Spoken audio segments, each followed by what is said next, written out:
ನಮಸ್ತೆ ನಮಸ್ತೆ ಲಾಸ್ಟ್ ಕ್ಲಾಸಲ್ಲಿ ಏನಂತಂದರೆ ಟ್ಯಾಕ್ಸಸ್ ನೋಡ್ತಿದ್ದೀವಿ, ತೆರಿಗೆಗಳ ಬಗ್ಗೆ ಏನಂತಂದರೆ ಡಿಸ್ಕಷನ್ ಮಾಡ್ತಿದ್ದೀವಿ. ತೆರಿಗೆ ಬಗ್ಗೆ ನೋಡೋದಾದ್ರೆ ಕೇಂದ್ರ ಅಬಕಾರಿ ಸುಂಕದ ಬಗ್ಗೆ ಏನಂತಂದ್ರೆ ಲಾಸ್ಟ್ ಕ್ಲಾಸಲ್ಲಿ ಹೇಳ್ತಿದ್ದೆ, ಅದು ಕಂಪ್ಲೀಟ್ ಕೂಡ ಆಗಿತ್ತು. ಇವತ್ತೇನಂತಂದ್ರೆ ಸೀಮಾ ಸುಂಕ, ಯಾವ ಸುಂಕ? ಸೀಮಾ ಸುಂಕದ ಬಗ್ಗೆ ಇವತ್ತು ಡಿಸ್ಕಷನ್ ಮಾಡಬೇಕು. ಸೀಮಾ ಸುಂಕ ಇದನ್ನು ಕಸ್ಟಮ್ ಡ್ಯೂಟೀಸ್ ಅಂತ ಕರಿತೀವಿ. ಯಾವ ಡ್ಯೂಟೀಸ್ ಅಂತ ಕರೀತಾರೆ? ಇದಕ್ಕೆ ಕಸ್ಟಮ್ ಡ್ಯೂಟೀಸ್ ಅಂತ ಕರೀತಾರೆ. ಕಸ್ಟಮ್ ಡ್ಯೂಟೀಸ್ ಅಂತೇಳಿ ಕರೀತಾರೆ. ಇದಕ್ಕೆ ಡ್ಯೂಟೀಸ್ ಅಂತೇಳಿ ಕರೀತಾರೆ. ಸೀಮಾ ಸುಂಕ ಕಸ್ಟಮ್ ಡ್ಯೂಟೀಸ್ ಅಂತೇಳಿ ಕರೀತಾರೆ. ಹಾಗಾದ್ರೆ ಈ ಸೀಮಾ ಸುಂಕ ಅನ್ನೋದು, ಕಸ್ಟಮ್ ಡ್ಯೂಟೀಸ್ ಅನ್ನೋದು ಜಾರಿಗೆ ಬಂದಿದೆ ಯಾವಾಗ ಅಂತ ಕೇಳ್ತಾರೆ ನಿಮ್ಗೆ.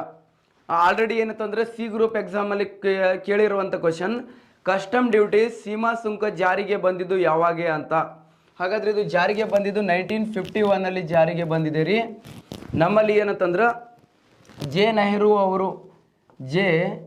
ನೆಹರು ಅವರು ಪ್ರಧಾನಮಂತ್ರಿ ಇದ್ದ ಸಂದರ್ಭದಲ್ಲಿ PM ಆಗಿದ್ರು. ಅವಾಗ ಅವರೇ ಇರ್ತಾರಲ್ಲ ಮತ್ತು 1951 ಒಳಗಡೆ. ಓಕೆ, ಅವರಿದ್ದ ಸಂದರ್ಭದಲ್ಲಿ ಇದನ್ನು ಜಾರಿಗೆ ತಂದಾರೆ. ಯಾವ ತೆರಿಗೆಯನ್ನು ಜಾರಿಗೆ ತಂದಾರೆ ಅಂತಂದ್ರೆ ಈ ಸೀಮಾ ಸುಂಕವನ್ನು ಜಾರಿಗೆ ತಂದಾರೆ. ನೆಕ್ಸ್ಟ್ ಈ ತೆರಿಗೆಯನ್ನು ನೋಡ್ರಿ, ಇದನ್ನು ಯಾವುದರ ಮೇಲೆ? ಇದನ್ನು ಎಕ್ಸ್ಪೋರ್ಟ್ ಇಂಪೋರ್ಟ್ ಟ್ಯಾಕ್ಸ್ ಅಂತೇಳಿ ಕೂಡ ಕರೀತಾರೆ. ಈ ತೆರಿಗೆಯನ್ನು ಎಕ್ಸ್ಪೋರ್ಟ್ ಇಂಪೋರ್ಟ್ ಟ್ಯಾಕ್ಸ್ ಎಂದು ಸಹ ಕರೀತಾರೆ. ಆಮದು ಮತ್ತು ರಫ್ತುಗಳ ತೆರಿಗೆ ಅಂತೇಳಿ ಕರೀತಾರೆ. ಯಾವ ತೆರಿಗೆ ಅಂತೇಳಿ ಕರೀತಾರೆ? ಆಮದು ಮತ್ತು ರಫ್ತುಗಳ ಮೇಲೆ ತೆರಿಗೆ ಅಂತೇಳಿ ಕರೀತಾರೆ. ಒಂದು ದೇಶದಿಂದ ಆಮದು ಆಗುವ ಮತ್ತು ನೋಡ್ರಿ, ನಾವೇನಂತಂದ್ರೆ ಯಾವುದೇ ಒಂದು ದೇಶದಿಂದ ನಾವೇನು ಇಂಪೋರ್ಟ್ ಮಾಡ್ಕೊಳ್ತೀವಲ್ಲ, ಇಂಪೋರ್ಟ್ ಮೇಲೆ ಹಾಕ್ತಾರೆ. ಮತ್ತು ಏನು ಎಕ್ಸ್ಪೋರ್ಟ್ ಮಾಡ್ತೀವಲ್ಲ, ಆ ಎಕ್ಸ್ಪೋರ್ಟ್ ಸರಕುಗಳ ಮೇಲೆ ಕೂಡ ಹಾಕ್ತಾರೆ. ಸ್ನೇಹಿತರೆ ನೋಡ್ರಿ, ಸರ್ ಎಷ್ಟೆಷ್ಟು ಪರ್ಸೆಂಟೇಜ್ ಹಾಕ್ತಾರೆ ಅಂತೇಳಿ ಕೇಳಿರಿ. ಮತ್ತು ಡಿಪೆಂಡ್ ಆನ್ ಗೂಡ್ಸ್ ಮೇಲೆ, ಯಾವ ಗೂಡ್ಸನ್ನು ನೀವು ಏನಂತಂದ್ರೆ ತರಿಸ್ಕೊಳ್ತಿದ್ರಲ್ಲ, ಆ ಗೂಡ್ಸ್ ಮೇಲೆ ಏನಂತಂದ್ರೆ ನಿಮ್ಗೆ ಏನಂತಂದ್ರೆ ಅವಲಂಬನೆ ಆಗಿರುವಂಥದ್ದು. ನೋಡ್ರಿ, ಇಲ್ಲಿ ಈ ಟ್ಯಾಕ್ಸನ್ನು ಎಲ್ಲಿಂದ ಹಾಕ್ತಾರಪ್ಪ ಅಂಥೇಳಿ ಕೇಳಿದಾಗ, ನಮ್ಮ ದೇಶ ಒಳಗೆ ಏನಂತಂದ್ರೆ ಈ ಟ್ಯಾಕ್ಸನ್ನು ಎಲ್ಲಿಂದ ಹಾಕ್ತಾರ? ಇಲ್ಲಿ ಏನಂತಂದ್ರೆ ಇದು ದಕ್ಷಿಣ ಭಾರತ ಅಂತ ತಿಳ್ಕೊಳ್ರಿ. ದಕ್ಷಿಣ ಭಾರತ ಅಂತ ತಿಳ್ಕೊಳ್ರಿ. ಇಲ್ಲಿ ಏನಂತಂದ್ರೆ ಕರಾವಳಿ ಪ್ರದೇಶ ರೀ ಎಲ್ಲ. ಇಲ್ಲಿ ಏನಂತಂದ್ರೆ ನೀವು ಬೇ ಆಫ್ ಬೆಂಗಾಲ್ ಕಂಡು ಬರುವಂಥದ್ದು, ಹಿಂದೂ ಮಹಾಸಾಗರ, ಅರೇಬಿಯನ್ ಸಿ ಕಂಡು ಬರ್ತದ. ಇಲ್ಲಿ ಏನಂತಂದ್ರೆ ಇದು ನಮ್ಮ ಗಡಿ ಭಾಗ ಅಂತ ತಗೊಳ್ರಿ ಸ್ನೇಹಿತರೆ.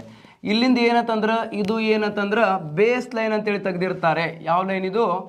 ಬೇಸ್ ಲೈನ್ ಅಂತೇಳಿ ತೆಗೆದಿರ್ತಾರೆ. ಓಕೆ, ಇಂಟರ್ನ್ಯಾಷನಲ್ ಸಿ ಅಥಾರಿಟಿದವರು ಕೊಡುವಂಥದ್ದು ಬೇಸ್ ಲೈನ್ ಅಂತೇಳಿ ತೆಗೆದಿರ್ತಾರೆ. ನೋಡ್ರಿ, ಇಲ್ಲಿ ಬೇಸ್ ಲೈನ್ ಅಂತೇಳಿ ಏನಂತಂದ್ರೆ ಎಳೆದಿರ್ತಾರೆ. ಬೇಸ್ ಲೈನ್ ಇದ್ರ ಒಳಗೆ ಏನಂದ್ರೆ ವಾಟರ್ ಸೋರ್ಸಸ್ ಏನಿರ್ತದಲ್ಲ, ನೀರಿನ ಪ್ರಮಾಣ ಏನಿರ್ತದಲ್ಲ ಬೇಸ್ ಲೈನ್ ಒಳಗಡೆ, ಅದನ್ನು ಏನಂತ ಕರೀತಾರ? ಒಳಗಡೆ ಏನು ವಾಟರ್ ಸೋರ್ಸ್ ಇರ್ತೈತಲ್ಲ, ನೀರಿನ ಪ್ರಮಾಣ ಏನಿರ್ತದಲ್ಲ, ಅದನ್ನು ಏನಂತ ಕರೀತಾರ ಅಂತಂದ್ರೆ ಇಂಟರ್ನಲ್ ಸಿ ಅಂತೇಳಿ ಕರೀತಾರೆ. ಯಾವ ಸಿ? ಇಂಟರ್ನಲ್ ಸಿ ಅಂತ ಕರೀತಾರ. ಇಂಟರ್ನಲ್ ಸಿ ಅಂತೇಳಿ ಕರೀತಾರೆ. Internal C. ಈ ಬೇಸ್ ಲೈನಿಂದ ನೋಡ್ರಿ ಸ್ನೇಹಿತರೆ, ಈ ಬೇಸ್ ಲೈನಿಂದ ಅಪ್ ಟು ಎಷ್ಟು ಅಂತಂದ್ರೆ 12 ನಾಟಿಕಲ್ ಮೈಲ್ವರೆಗೆ. 12 ನಾಟಿಕಲ್ ಮೈಲ್. NM ಅಂತಂದ್ರೆ ನಾಟಿಕಲ್ ಮೈಲ್ ಅಂತ ತಿಳ್ಕೊಳ್ರಿ. NM ಅಂದ್ರೆ ನಾಟಿಕಲ್ ಮೈಲ್. ನಿಮ್ಗೆಲ್ರಿಗೂ ಗೊತ್ತಿರೋ ಹಾಗೆ 1 nautical mile is equal to, last time ಹೇಳಿದೆ ನಾನು ಎಕ್ಸ್ಪೋರ್ಟ್ ಇಂಪೋರ್ಟ್ ಹೇಳುವಾಗ ಕೂಡ ಇದನ್ನು ಹೇಳಿದೆ. ಓಕೆ, ಯಾವಾಗ ಅಂತಂದರೆ ಓಪನ್ ಎಕನಾಮಿ ಹೇಳುವಾಗ ಹೇಳಿದೆ ನಾನು. 1 nautical mile is equal to 1.852 ಕಿಲೋಮೀಟರಿಗೆ ಏನಂತಂದ್ರೆ ಸಮ. ಓಕೆ, ಹಾಗಾದ್ರೆ ಈ ಇಂಟರ್ನಲ್ ಸಿಯಿಂದ ಇನ್ನು ಬೇಸ್ ಲೈನಿಂದ ನಾವೇನಂತಂದ್ರೆ 12 ನಾಟಿಕಲ್ ಮೈಲ್ವರೆಗೆ ಏನಿರ್ತಿತ್ತಲ್ಲ, ಅದನ್ನು ಏನಂತ ಕರೀತಾರೆ ಅಂದ್ರೆ ಟೆರಿಟೋರಿಯಲ್ ಝೋನ್ ಅಂತೇಳಿ ಕರೀತಾರೆ. ಯಾವ ಝೋನ್? ಟೆರಿಟೋರಿಯಲ್ ಝೋನ್ ಅಂತ ಕರೀತಾರೆ. ಟೆರಿಟೋರಿಯಲ್ ಝೋನ್ ಅಂತ ಕರೀತಾರೆ. ಟೆರಿಟೋರಿಯಲ್ ಝೋನ್ ಅಂತೇಳಿ ಕರೀತಾರೆ. ಯಾವ ಝೋನ್ ಅಂತ ಕರೀತಾರೆ? Territorial zone. ನೆಕ್ಸ್ಟ್ ಸ್ನೇಹಿತರೆ, ಎಲ್ಲಿಂದ ಅಂತಂದ್ರೆ 12 ನಾಟಿಕಲ್ ಮೈಲಿಂದ 24 ನಾಟಿಕಲ್ ಮೈಲ್ವರೆಗೆ NM ಅಂತ ಕರಿತೀವಿ. 24 ನಾಟಿಕಲ್ ಮೈಲ್ವರೆಗೆ ಅದನ್ನು ಏನಂತ ಕರೀತಾರೆ ಅಂತಂದ್ರೆ ಕಾಂಟಿಜಿಯಸ್ ಝೋನ್ ಅಂತೇಳಿ ಕರೀತಾರೆ. ಯಾವ ಝೋನ್ ಅಂತ ಕರೀತಾರೆ? ಕಾಂಟಿಜಿಯಸ್ ಝೋನ್ ಅಂತ ಕರೀತಾರೆ. ಯಾವ ಕಾಂಟಿಜಿಯಸ್ ಝೋನ್ ಅಂತೇಳಿ ಕರೀತಾರೆ. ಯಾವ ಝೋನ್? ಕಾಂಟಿಜಿಯಸ್ ಝೋನ್ ಅಂತೇಳಿ ಕರೀತಾರೆ. ಇದು ಇದೆ, ಕಾಂಟಿಜಿಯಸ್ ಝೋನ್ ಅಂತೇಳಿ ಕರೀತಾರೆ. ನೆಕ್ಸ್ಟ್ 24 ನಾಟಿಕಲ್ ಮೈಲಿಂದ ಅಪ್ ಟು ಏನಂದ್ರೆ 200 NM ನಾಟಿಕಲ್ ಮೈಲ್ವರೆಗೆ ಏನಪ್ಪ ಅಂತ ಕೇಳಿದ್ರೆ ಇದು ಏನಂದರೆ EEZ ಇರುತ್ತೆ, EEZ ಅಂತೇಳಿ, ಎಕ್ಸ್ಕ್ಲೂಸಿವ್ ಎಕನಾಮಿಕ್ ಝೋನ್ ಅಂತೇಳಿ. ಇದು ನಿಮ್ಗೆ ಫಾರಿನ್ ಟ್ರೇಡ್ ಹೇಳುವಾಗೂ ಹೇಳ್ತೀನಿ. ಅದರ ಮುಂದೆ ಭಾಗದಲ್ಲಿ ಇರೋದು ಹೈ ಸಿ ಅಂತೇಳಿ ಕರೀತಾರೆ, ಹೈ ಸಿ ಅಂತೇಳಿ ಬರುತ್ತೆ, ಹೈ ಸಿ. ನೋಡ್ರಿ, ಯಾವುದೇ ಒಂದು ದೇಶದ ವಸ್ತುಗಳು ಏನಂತಂದ್ರೆ ನಮ್ಮ 24 ನಾಟಿಕಲ್ ಮೈಲಿಂದ ಒಳಗೆ ಬರಬೇಕು, ವಿಮಾನರ ಬರಲಿ ಅಥವಾ ಏನಂತಂದ್ರೆ ಹಡಗರ ಬರಲಿ, 24 ನಾಟಿಕಲ್ ಮೈಲಿಂದ ನಮ್ಮ ದೇಶದ ಒಳಗಡೆ ಬರಬೇಕಂದ್ರೆ ಕಂಪಲ್ಸರಿ ಪರ್ಮಿಷನ್ ಬೇಕು ನಮ್ಮ ದೇಶದ. ಮತ್ತೇನಂದ್ರೆ 12 ನಾಟಿಕಲ್ ಮೈಲಿಂದ ಏನಂತಂದ್ರೆ ಒಳಗಡೆ ಬರಬೇಕಲ್ಲ, ಟೆರಿಟೋರಿಯಲ್ ಝೋನಿಂದ ಒಳಗೆ ಬರಬೇಕಂದ್ರೆ ಕಂಪಲ್ಸರಿ ಕಸ್ಟಮ್ ಡ್ಯೂಟಿ, ಸೀಮಾ ಸುಂಕ ಕೊಟ್ಟೇ ಬರಬೇಕಾಗುತ್ತೆ ರೀ. ಸೀಮಾ ಸುಂಕ ಕಂಪಲ್ಸರಿ ಕೊಡಬೇಕಾಗ್ತದ, ಇದು ನಿಮಗೆ ಗೊತ್ತಿರಬೇಕು. ಇದೇ ಏನಂದ್ರೆ ಸೀಮಾ ಸುಂಕ. ಇಲ್ಲಿಂದ ಏನಂತಂದ್ರೆ ಆಮದು ಆಗುವ ಅಂತಂದ್ರೆ ನಾವೇನು ತರಿಸ್ಕೊಳ್ತೀವಲ್ಲ, ಆಮದು ಆಗುವ, ಇದನ್ನು ಎಕ್ಸ್ಪೋರ್ಟ್ ಇಂಪೋರ್ಟ್ ಅಂತ ಕರಿತೀವಿ. ಆಮದು ಆಗುವುದನ್ನು ಏನಂತ ಕರಿತೀವಿ? ಇಂಪೋರ್ಟ್ ಅಂತ ಕರಿತೀವಿ. ಇಂಪೋರ್ಟ್, ಆಮದು ಆಗೋದನ್ನು ಏನಂತ ಕರೀತಾರೆ? ಇಂಪೋರ್ಟ್ ಅಂತೇಳಿ ಕರೀತಾರೆ. ಏನಂತ ಕರೀತಾರೆ? ಇಂಪೋರ್ಟ್ ಆಗುವಂಥದ್ದು. ಮತ್ತೇನಂತಂದ್ರೆ ಎಕ್ಸ್ಪೋರ್ಟ್ ಆಗುವಂಥದ್ದು. ಇಂಪೋರ್ಟ್ ಅಂತಂದ್ರೆ ನಾವು ತರಿಸ್ಕೊಳ್ಳೋದು, ಮತ್ತು ಎಕ್ಸ್ಪೋರ್ಟ್ ಏನು ಮಾಡ್ತೀವಲ್ಲ, ಎಕ್ಸ್ಪೋರ್ಟ್ ಮಾಡುವಂಥ ವಸ್ತುಗಳ ಮೇಲೆ ಕೂಡ ಏನಂತಂದ್ರೆ ಈ ಟ್ಯಾಕ್ಸನ್ನು ಹಾಕ್ಲಾಗ್ತದೆ ರೀ. ಯಾವ ಟ್ಯಾಕ್ಸ್ ಅಂತ ಕೇಳಿದ್ರೆ ಸೀಮಾ ಸುಂಕ. ಸೀಮಾ ಪದದ ಅರ್ಥ ರೀ, ಅದರೊಳಗೆ ಆನ್ಸರ್ ಇದೆ. ಸೀಮಾ ಅಂತಂದ್ರೆ ಗಡಿ. ಇನ್ನೊಂದು ತಿಳ್ಕೊಳ್ರಿ, ದೇಶದ ಒಳಗಡೆ ಒಂದು ರಾಜ್ಯದಿಂದ ಮತ್ತೊಂದು ರಾಜ್ಯಕ್ಕೆ ಏನಂದ್ರೆ ವ್ಯಾಪಾರ ವಹಿವಾಟನ್ನು ಮಾಡಿದರೆ ಅಲ್ಲಿ ಎಕ್ಸ್ಪೋರ್ಟ್ ಇಂಪೋರ್ಟ್ ಅನ್ನೋದು ವರ್ಡ್ ಯೂಸ್ ಮಾಡಬಾರ್ದು. ಅಲ್ಲಿ ಅಂತಂದ್ರೆ ಇಂಟರ್ನಲ್ ಟ್ರೇಡ್ ಅಂತೇಳಿ ಕರಿತೀವಿ, ಅದನ್ನು ಆಂತರಿಕ ವ್ಯಾಪಾರ ಅಂತೇಳಿ ಕರಿತೀವಿ. ಎಕ್ಸ್ಪೋರ್ಟ್ ಇಂಪೋರ್ಟ್ ಅನ್ನೋದು ವರ್ಡ್ ಏನಂತಂದ್ರೆ ವಿದೇಶಿ ವ್ಯಾಪಾರಕ್ಕೆ ಮಾತ್ರ ಅಪ್ಲೈ ಆಗ್ತದೆ, ಇದು ನಿಮಗೆ ತಿಳಿದಿರಬೇಕು. ರೈಟ್. ಹಾಗಾದ್ರೆ ನೋಡ್ರಿ, ಈ ಸೀಮಾ ಸುಂಕದಿಂದ ನಮ್ಮ ಭಾರತ ಸರ್ಕಾರಕ್ಕೆ, ಈ ಸೀಮಾ ಸುಂಕದಿಂದ ನಮ್ಮ ಭಾರತ ಸರ್ಕಾರಕ್ಕೆ ನೋಡ್ರಿ, ಇಲ್ಲಿ ಯಾವುದೇ ಒಂದು ದೇಶದಿಂದ ಬೇರೆ ಬೇರೆ ದೇಶಗಳಿಗೆ ರಫ್ತು ಮತ್ತು ಆಮದು ಆಗುವ ಸರಕುಗಳ ಮೇಲೆ ವಿಧಿಸುವ ತೆರಿಗೆಯನ್ನೇ ಸೀಮಾ ತೆರಿಗೆ ಅಥವಾ ಸೀಮಾ ಸುಂಕ ಅಂತೇಳಿ ಕರೀತಾರೆ ಸ್ನೇಹಿತರೆ. ಏನಂತೇಳಿ ಕರೀತಾರೆ? ಸೀಮಾ ಸುಂಕ ಅಂತೇಳಿ ಕರೀತಾರೆ.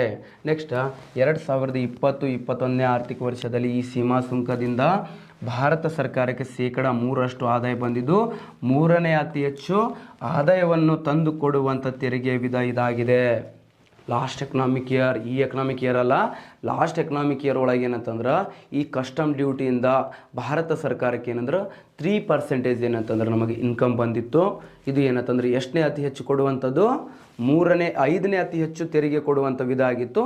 ಬಟ್ ಎಟ್ ಪ್ರೆಸೆಂಟ್ 2021-22 ಎಕನಾಮಿಕ್ ಇಯರಲ್ಲಿ 2021-22 ಎಕನಾಮಿಕ್ ಇಯರಲ್ಲಿ ಈ ಕಸ್ಟಮ್ ಡ್ಯೂಟಿಯಿಂದ ಭಾರತ ಸರ್ಕಾರಕ್ಕೆ ಬಂದಿದೆ ರೀ 5%, 5% ಏನಂತಂದ್ರೆ ಇನ್ಕಮ್ ಬಂದಿದ್ದು. ಎಷ್ಟನೇ ಅತಿ ಹೆಚ್ಚು ಅಂತಂದ್ರೆ ಸೇಮ್ 5ನೇ ಅತಿ ಹೆಚ್ಚು ಆದಾಯವನ್ನು ಕೊಡುವಂಥ 5ನೇ ಅತಿ ಹೆಚ್ಚು ಆದಾಯ ಕೊಡುವ ತೆರಿಗೆ ವಿಧ ಇದಾಗಿದೆ. ಆದಾಯವನ್ನು ಕೊಡುವ ತೆರಿಗೆ ವಿಧ ಇದಾಗಿದೆ. 2021-22ನೇ ಆರ್ಥಿಕ ವರ್ಷದಲ್ಲಿ 5ನೇ ಅತಿ ಹೆಚ್ಚು ಆದಾಯವನ್ನು ಕೊಡುವಂಥ ತೆರಿಗೆ ವಿಧ ಯಾವುದಾಗಿದೆ ಅಂತಂದ್ರೆ ಈ ಕಸ್ಟಮ್ ಡ್ಯೂಟಿ ಆಗಿದೆ. ಮತ್ತು ಇನ್ನೊಂದು ತಿಳ್ಕೊಳ್ಬೇಕು ಸ್ನೇಹಿತರೆ, ಈ ಕಸ್ಟಮ್ ಡ್ಯೂಟಿಯ ಕೆಲವೊಂದು ಸರಕುಗಳನ್ನು ಏನು ಮಾಡಿದ್ದಾರೆ, ಪ್ರಸ್ತುತ ಏನಂತಂದರೆ GSTಯಲ್ಲಿ ಏನು ಮಾಡಿದ್ದಾರೆ, ಅದನ್ನೇನು ಮಾಡಿದ್ದಾರೆ, ಸೇರಿಸಿದ್ದಾರೆ. ಬಹಳಷ್ಟು ಪ್ರಾಡಕ್ಟ್ಗಳನ್ನು GSTಯಲ್ಲಿ ಮರ್ಸ್ ಮಾಡಿದ್ದನ್ನು ನಾವು ನೋಡ್ತೀವಿ. ಈಗ ಹೇಳಬೇಕಂದ್ರೆ ಈಗ ಈ ಕಸ್ಟಮ್ ಡ್ಯೂಟಿ ಸಹ ಏನಂತಾರೆ ಪಾರ್ಟ್ ಆಫ್ GST ಅಂತೇಳಿ ಕೂಡ ಕರೀತಾರೆ ಇದನ್ನು. ಓಕೆ, ಯಾಕಂದ್ರೆ ಆಲ್ ಇಂಡೈರೆಕ್ಟ್ ಟ್ಯಾಕ್ಸನ್ನು ಏನು ಮಾಡಿದ್ದೀವಿ ನಾವು ಒಂದು ಮಾಡಿ ಏನಂತಂದ್ರೆ GSTಯನ್ನು ಮಾಡಿದ್ದೀವಿ. ಇವತ್ತಂತೂ ಬೆಂಕಿ ಆದ, ಇವತ್ತು ಎಲ್ಲಿ ಹೋಗಬೇಡ್ರಿ, ಇವತ್ತೇನಂದ್ರೆ ಕಾನ್ಸೆಪ್ಟ್ ಏನಂದ್ರೆ ಬೆಂಕಿ ಇದೆ, GST ಬರ್ತಿದೆ. GST ಮೇಲೆ ಫಿಕ್ಸ್ 1 or 2 ಕ್ವಶನ್ ಇದ್ದೇ ಇರುತ್ತೆ, ಅದನ್ನು ನೋಡ್ರಿ ನೀವು. ಓಕೆ, ಹಾಗಾದರೆ ನೆಕ್ಸ್ಟ್ ಬರೋದು ಯಾವುದು ಅಂತ ಕೇಳಿದ್ರೆ ಸೇವಾ ತೆರಿಗೆ. ಯಾವ ತೆರಿಗೆ? ಸೇವಾ ತೆರಿಗೆ. ಇದನ್ನು ಸರ್ವಿಸ್ ಟ್ಯಾಕ್ಸ್ ಅಂತೇಳಿ ಕರಿತೀವಿ ಸ್ನೇಹಿತರೆ. ಆಲ್ರೆಡಿ UPSC ಕೇಳ್ಯಾರ ಸ್ನೇಹಿತರೆ, ಇದು ಯಾವಾಗ ಜಾರಿಗೆ ಬಂತು ಅಂತ. UPSC ಎಕ್ಸಾಮಿಗೆ ಏನಂತಂದ್ರೆ ಜಸ್ಟ್ ಏನಂತಂದ್ರೆ ಈ ಸರ್ವಿಸ್ ಟ್ಯಾಕ್ಸ್ ಯಾವಾಗ ಜಾರಿಗೆ ಬಂತು ಅಂತೇಳಿ ಡೈರೆಕ್ಟ್ ಕ್ವಶನ್ ಕೇಳ್ತಾರೆ ಅಂತಂದ್ರೆ ಇಂಪಾರ್ಟೆಂಟ್ ಆಗಿರುತ್ತೆ. 1994 ಜಾರಿಗೆ ಬಂತು. ಹಾಗಾದರೆ ಈ ಅವಧಿಯಲ್ಲಿ 1994 ನಮ್ಮ ಇಂಡಿಯಾ ಒಳಗೆ 8ನೇ ಪಂಚವಾರ್ಷಿಕ ಯೋಜನೆ ಚಾಲ್ತಿಯಲ್ಲಿ ಇರುತ್ತೆ. 8ನೇಯ ಪಂಚವಾರ್ಷಿಕ ಯೋಜನೆ ಚಾಲ್ತಿಯಲ್ಲಿರುತ್ತೆ. 8ನೇ ಪಂಚವಾರ್ಷಿಕ ಯೋಜನೆ ಚಾಲ್ತಿಯಲ್ಲಿದ್ದ ಸಂದರ್ಭದಲ್ಲಿ ಈ ಸೇವಾ ತೆರಿಗೆಯನ್ನು ಜಾರಿಗೆ ತರ್ತಾರೆ ನಮ್ಮ ಇಂಡಿಯಾದಲ್ಲಿ. ನೆಕ್ಸ್ಟ್ ಇನ್ನೊಂದು ಹೇಳಬೇಕು ಅಂತಂದ್ರೆ ಈ ಸೇವಾ ತೆರಿಗೆ ನೋಡ್ರಿ, ಸೇವಾ ತೆರಿಗೆ ದೇಶದಲ್ಲಿ ಕಂಡುಬರುವ ಪ್ರಮುಖ ಸೇವೆಗಳ ಮೇಲೆ ವಿಧಿಸುವ ತೆರಿಗೆ ಇದಾಗಿದೆ. ಅದು ಏನಾಗಿರ್ಬೋದು, ಬ್ಯಾಂಕಿಂಗ್ ಆಗಿರ್ಬೋದು, ಶಿಕ್ಷಣ ಆಗಿರ್ಬೋದು, ಆರೋಗ್ಯದ ಸೇವೆಗಳು ಆಗಿರ್ಬೋದು. ಆಲ್ರೆಡಿ ನಿಮಗೆ ಸರ್ವಿಸ್ ಸೆಕ್ಟರ್ ಹೇಳಿ ನಾನು, ಟರ್ಸರಿ ಸೆಕ್ಟರ್ ಹೇಳಿ ನಿಮಗೆ ತೃತೀಯ ವಲಯ, ಅದರೊಳಗೆ ಯಾವ್ಯಾವ ಸೇವೆಗಳು ಬರ್ತಾವಲ್ಲ ಎಲ್ಲವೂ ಸೇವೆಗಳನ್ನು ಹೇಳಿದ್ದೀನಿ. ಈಗ ಏನಂತಂದ್ರೆ ಮೊದಲೇನಂದ್ರೆ ಶಿಕ್ಷಣಕ್ಕೆ ನೋಡ್ರಿ, ಈಗ ಆನ್ಲೈನಲ್ಲಿ ನೀವು ಕೋಚಿಂಗ್ ತೊಗೊಂಡ್ರೆ ನಮ್ದು ಯಾಕಂದ್ರೆ ನಮ್ದು ಫ್ರೀ ಇರೋದರಿಂದ ಓಕೆ, ಆನ್ಲೈನಲ್ಲಿ ಆಗಿರ್ಬೋದು, ಆಫ್ಲೈನಲ್ಲಿ ನೀವು ಏನಂತಂದ್ರೆ ಈಗ ಕ್ಲಾಸಸ್ ತೊಗೊಳ್ಬೇಕಂತೇಳಿ ಕೋಚಿಂಗ್ ಜಾಯ್ನ್ ಆಗ್ತೀರಿ ನೀವು, ಅಲ್ಲಿ ಕಂಪಲ್ಸರಿ ಏನಂದ್ರೆ ನೀವು ಈ ಶಿಕ್ಷಣದ ಸೇವೆಗಳ ಮೇಲೆ ಅಂತಂದ್ರೆ ನಿಮ್ಗೆ ಏನಂತಂದ್ರೆ ಎಜುಕೇಷನ್ ಸರ್ವಿಸ್ ಅಂತೇಳಿ ಏನಂದ್ರೆ ನಿಮಗೆ ಮೇಲೆ ಏನಂತಂದ್ರೆ 18% ತೊಗೊಳ್ತಾರೆ ರೀ. But at present service tax ಏನಂದ್ರೆ GSTಯಲ್ಲಿ ಮರ್ಜ್ ಆಗಿದ್ದರಿಂದ ನಿಮಗೆ ಏನಂದ್ರೆ 18% ಏನಂತಂದ್ರೆ ಈಗ GST ಕಟ್ಟಿಸ್ಕೊಳ್ತಾರೆ. ಎಷ್ಟು ಪರ್ಸೆಂಟೇಜ್? 18% ಏನು ಕಟ್ಟಿಸ್ಕೊಳ್ತಾರೆ ಈಗ ಪ್ರಸ್ತುತ GST ಏನು ಕಟ್ಟಿಸ್ಕೊಳ್ತಾರೆ ನಿಮಗೆ. ಓಕೆ, ಆಫ್ಲೈನ್ ಇರಲಿ ಆನ್ಲೈನ್ ಇರಲಿ. ಮತ್ತೇನಂದ್ರೆ ಹೆಲ್ತ್ ಮೇಲೆ ಈಗ ಏನಂತಂದ್ರೆ ನೀವು ಹಾಸ್ಪಿಟ್ಲಿಗೆ ಹೋಗ್ತೀರಿ, ಹಾಸ್ಪಿಟ್ಲಿಗೆ ಹೋದಾಗ ಏನಂತಂದ್ರೆ GST ಹಾಕಿರ್ತಾರೆ. ಬಟ್ ಕೆಲವೊಂದು ಸಂದರ್ಭದಲ್ಲಿ ಮಾನವೀಯತೆ ದೃಷ್ಟಿಯಿಂದ ಏನು ಮಾಡ್ತಾರೆ, ನಿಮ್ಗೆ ತೆರಿಗೆಯನ್ನು ಹಾಕಂಗಿಲ್ಲ. ಈಗೇನಂತಂದ್ರೆ ಈಗ ನಮ್ಮ ಸಂಖ್ಯಾಗೆ ಏನೋ ಆಗ್ಯದ, ಏನಾಗ್ಯದ ಗೊತ್ತಾ, ಈಗ ಸಂಖ್ಯಾಗೆ ಏನೋ ಆಗಿ ಏನಂತಂದ್ರೆ ಹಾಸ್ಪಿಟ್ಲಿಗೆ ಅಡ್ಮಿಟ್ ಆಗ್ಯಾನ. ಆ ಸಂಖ್ಯಾದ ಏನಂದ್ರೆ ಸೆಲೆಬ್ರೇಷನ್ ಆಗುವಂಥ ಸ್ಟೇಜಲ್ಲಿ ಅದನ್ನ, ಈಗ ಅವನು ಕೋಮಾದಲ್ಲಿ ಅದನ್ನು ವೆಂಟಿಲೇಟರ್ ಆಕ್ಸಿಜನ್ ಎಲ್ಲ ಹಾಕಿ ಅವ್ನಿಗೇನಂದ್ರೆ ಟ್ರೀಟ್ಮೆಂಟ್ ಕೊಡ್ತಿದ್ದಾರೆ. ವೆಂಟಿಲೇಟರ್ ಹಾಕ್ಯಾರ ಸರ್, ಆಕ್ಸಿಜನ್ ಹಾಕ್ಯಾರಿ ಅಂದ್ರೆ ಅವ್ನ ಮೇಲೆ 18% 28% ಫಿಕ್ಸ್ ಆಗಬೇಕು ಅಂತೇಳಿ ನೀವು ಅಂದ್ಕೊಳ್ತೀರಿ. ಬಟ್ ಮಾನವೀಯತೆಯ ದೃಷ್ಟಿಯಿಂದ ಆ ಸಂದರ್ಭದಲ್ಲಿ ಏನಂತಂದ್ರೆ ಆ ಸಂಖ್ಯಾಗೆ ಏನಂತ ಮಾಡ್ತಾರೆ, ತೆರಿಗೆಯಿಂದ ವಿನಾಯಿತಿ ಕೊಡ್ತಾರೆ, ಸರ್ವಿಸ್ ಕೊಡ್ತಿರ್ತಾರೆ. ಬಟ್ ಏನಂದ್ರೆ 28% ಹಾಕಂಗಿಲ್ಲ ಅಂತ ಸಂದರ್ಭದಲ್ಲಿ. ಸರಿನಾ? ಇವತ್ತು ಹೇಳ್ತೀನಿ ಯಾವ್ಯಾವುದರಲ್ಲಿ ಏನೇನು ಬರುತ್ತೆ. ಹಾಗಾದರೆ ಈ ಸೇವಾ ತೆರಿಗೆಯಿಂದ ಬಂದಿರುವಂಥ ಆದಾಯದಲ್ಲಿ ನೋಡ್ರಿ, ಯಾವುದು ಈ ಸೇವಾ ತೆರಿಗೆಯಿಂದ ಬಂದಿರುವಂಥ ಆದಾಯದಲ್ಲಿ ಮೊದಲ ಈ ಎಕನಾಮಿಕ್ ಇಯರ್ ಅಲ್ಲ, ಲಾಸ್ಟ್ ಎಕನಾಮಿಕ್ ಇಯರ್ ಒಳಗಡೆ 0.05% ದುಡ್ಡನ್ನು ಸ್ವಚ್ಛ ಭಾರತ ಅಭಿಯಾನಕ್ಕೆ ಖರ್ಚು ಮಾಡ್ತಿದ್ರು. ಸ್ವಚ್ಛ ಭಾರತ ಅಭಿಯಾನಕ್ಕೆ ಖರ್ಚು ಮಾಡುತ್ತಿದ್ರು. ಈ ಸಲ ಕೊಟ್ಟಿಲ್ಲ, ಸ್ವಚ್ಛ ಭಾರತ ಅಭಿಯಾನಕ್ಕೆ ಖರ್ಚು ಮಾಡ್ತಿದ್ರು. ನಿಮಗೆ ಗೊತ್ತಿರೋ ಹಾಗೆ ಸ್ವಚ್ಛ ಭಾರತ ಅಭಿಯಾನ ನಮ್ಮ ದೇಶದಲ್ಲಿ ಜಾರಿಗೆ ಬಂದಿದ್ದು ಯಾವಾಗ್ರಿ ಅಂತ ಕೇಳಿದ್ರೆ 2014 ಅಕ್ಟೋಬರ್ 2ಕ್ಕೆ ಏನಂತಂದ್ರೆ ಜಾರಿಗೆ ಬಂದಿದೆ. ಸರ್ ಅಕ್ಟೋಬರ್ 2 ಯಾವ ದಿನ ರೀ? ನಮ್ಮ ಮಂದಿ ಎಲ್ಲರೂ ಹೇಳ್ತಾರೆ ಗಾಂಧಿ ಜಯಂತಿ, ಅದನ್ನು ಬಿಟ್ಟರೆ ಲಾಲ್ ಬಹದ್ದೂರ್ ಶಾಸ್ತ್ರಿ ದಿನ ಅಂತೇಳಿ ಹೇಳ್ತಾರೆ. ಬಟ್ ಇಂಪಾರ್ಟೆಂಟ್ ಇನ್ನೊಂದು ಐತಿ, ಅಂತಾರಾಷ್ಟ್ರೀಯ ಅಹಿಂಸಾ ದಿನ ಅಂತೇಳಿ ಇದೆ ರೀ. ಅಂತಾರಾಷ್ಟ್ರೀಯ ಅಹಿಂಸಾ ದಿನ ಅಂತೇಳಿ ಆಚರಣೆ ಮಾಡ್ತೀವಿ, ಇದು ಕೂಡ ನೆನಪಿಟ್ಕೊಳ್ಬೇಕು. ಭಾಳಷ್ಟು ವಿದ್ಯಾರ್ಥಿಗಳು ಗಾಂಧಿ ಜಯಂತಿ ಅನ್ಕೋತ ಕೂತ್ಬಿಡ್ತಾರೆ. ಬಟ್ ಅಂತಾರಾಷ್ಟ್ರೀಯ ಅಹಿಂಸಾ ದಿನ ಅಂತೇಳಿ ಕೂಡ ಇದೆ, ಅದನ್ನು ಕೂಡ ನೆನಪಿಟ್ಕೊಳ್ಬೇಕು. ನೆಕ್ಸ್ಟ್ ಸ್ವಚ್ಛ ಭಾರತಕ್ಕೆ ಏನಂತಂದ್ರೆ ಖರ್ಚು ಮಾಡ್ತಿದ್ರು. ಅದನ್ನು ಬಿಟ್ಟರೆ ಏನಂತಂದ್ರೆ ಇನ್ನೂ 0.5% ದುಡ್ಡನ್ನು ಎಲ್ಲಿ ಅಂತಂದ್ರೆ ರೈತರ ಕಲ್ಯಾಣಕ್ಕೆ. ಸಿ ಗ್ರೂಪ್ ಆಲ್ರೆಡಿ ಏನಂತಂದ್ರೆ ಸಿ ಗ್ರೂಪ್ ಎಕ್ಸಾಮಿಗೆ ಇದು ಕ್ವಶನ್ ಆಗಿರುವಂಥದ್ದು. ಓಕೆ, ಹಾಗಾದ್ರೆ ಸೇವಾ ತೆರಿಗೆಯಿಂದ ಸಂಗ್ರಹವಾಗಿರುವಂಥ ಆದಾಯದಲ್ಲಿ ಈ ಕೆಳಗಿನ ಯಾವ ಉದ್ದೇಶಕ್ಕಾಗಿ ಖರ್ಚು ಮಾಡಲಾಗ್ತಿದ್ದು ಅಂತ. ಇನ್ನು 0.5% ರೈತರ ಕಲ್ಯಾಣ ಅಥವಾ ಕೃಷಿಕರ ಕಲ್ಯಾಣಕ್ಕಾಗಿ ಏನು ಮಾಡ್ತಿದ್ರು, ಖರ್ಚು ಮಾಡ್ತಿದ್ರು. ಇದು ನಿಮಗೆ ಗೊತ್ತಿರಬೇಕು, ಇಂಪಾರ್ಟೆಂಟ್ ಆಗಿರುತ್ತೆ. ಬಟ್ ಎಟ್ ಪ್ರೆಸೆಂಟ್ ಈ ಎಕನಾಮಿಕ್ ಇಯರಲ್ಲಿ ಕೊಟ್ಟಿಲ್ಲ, ಅದನ್ನ ಏನಂದ್ರೆ ನೋಡೋಣ ಅಂತ ಮುಂದೆ. ರೈಟ್, ಹಾಗಾದ್ರೆ ಪ್ರಸ್ತುತ ಸರಿ ಇದು ಸೇವಾ ತೆರಿಗೆ ಇದೆನಾ? ಇಲ್ಲ. 2017 ಜುಲೈ 1ಕ್ಕೆ ಏನು GST ಜಾರಿಗೆ ಬಂತಲ್ಲ, GST ಜಾರಿಗೆ ಬಂದ ನಂತರ ಈ ಸೇವಾ ತೆರಿಗೆಯನ್ನು ಏನು ಮಾಡಲಾಗಿದೆ, GSTಯಲ್ಲಿ ಮರ್ಜ್ ಮಾಡಲಾಗಿದೆ. ಓಕೆ, ಇದು ಇಷ್ಟು ನಿಮಗೆ ಗೊತ್ತಿರಬೇಕು. ಎಟ್ ಪ್ರೆಸೆಂಟ್ ಇಲ್ಲ. ಸರ್ ಸೇವಾ ತೆರಿಗೆಯಿಂದ ಈ ಎಕನಾಮಿಕ್ ಇಯರ್ ಒಳಗೆ ಎಷ್ಟು ಬಂದೈತ್ರಿ ಇನ್ಕಮ್? ಇಲ್ಲ, ಯಾಕಂದ್ರೆ ಮರ್ಜ್ ಆಗಿದೆ ಅಲ್ಲ, ಅದನ್ನು ಪರ್ಟಿಕ್ಯುಲರ್ ಆಗಿ ಇಷ್ಟೇ ಬಂದಿದೆ ಅಂತೇಳಿ ಹೇಳಕ್ಕೇನಂದ್ರೆ ಬರೋಂಗಿಲ್ಲ. Okay, right. ನೆಕ್ಸ್ಟ್ ಬರೋದು ಯಾವುದು ಅಂತಂದ್ರೆ ಮೌಲ್ಯವರ್ಧಿತ ತೆರಿಗೆ. ಯಾವುದು? ವ್ಯಾಟ್ ಅಂತೇಳಿ ಬರುವಂಥದ್ದು ಇಂಪಾರ್ಟೆಂಟ್ ಆಗಿರುತ್ತೆ. ಯಾವುದು? ವ್ಯಾಟ್. ಈ ವ್ಯಾಟ್ ಮೇಲೆ ಕೂಡ ಕ್ವಶನ್ ಕೇಳುತ್ತಾರೆ ನಿಮಗೆ. ವ್ಯಾಟ್ ಅಂತಂದ್ರೆ ಏನು ಅಂತ.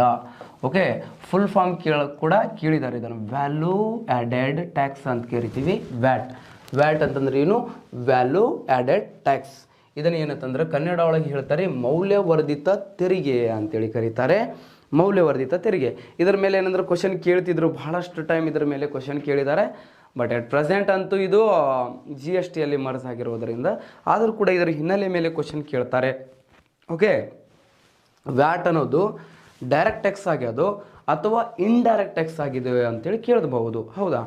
ನೆಕ್ಸ್ಟ್ ಏನಂತಂದ್ರೆ ಪ್ರಪಂಚದಲ್ಲೇ ಇದರ ಹಿನ್ನೆಲೆ ನೋಡಿದಾಗ, ಹಿಸ್ಟೋರಿಕಲ್ ಬ್ಯಾಕ್ಗ್ರೌಂಡ್ಸ್ ಆಫ್ ವ್ಯಾಟ್ ನೋಡಿದಾಗ ಓಕೆ, ಹಿನ್ನೆಲೆ ನೋಡಿದಾಗ ಪ್ರಪಂಚದಲ್ಲೇ ಮೊಟ್ಟ ಮೊದಲ ಬಾರಿಗೆ ವ್ಯಾಟನ್ನು ಅಳವಡಿಸಿಕೊಂಡ ದೇಶ ಫ್ರಾನ್ಸ್ ಆಗಿದೆ 1954 ನೋಡ್ರಿ.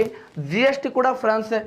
ಅದೇ ಎಕನಾಮಿಕ್ ಇಯರ್ ಒಳಗೆ ಮೊದಲು ಏನಂತಂದ್ರೆ ಫ್ರಾನ್ಸ್ ದೇಶದವರು ಮೊದಲು ಅಳವಡಿಸಿಕೊಂಡ್ರು ವ್ಯಾಟ್, ನಂತರ ಏನು ಮಾಡಿರ್ತಾರೆ GST ಅನ್ನು ಅಳವಡಿಸ್ಕೊಳ್ತಾರೆ ಅವರು.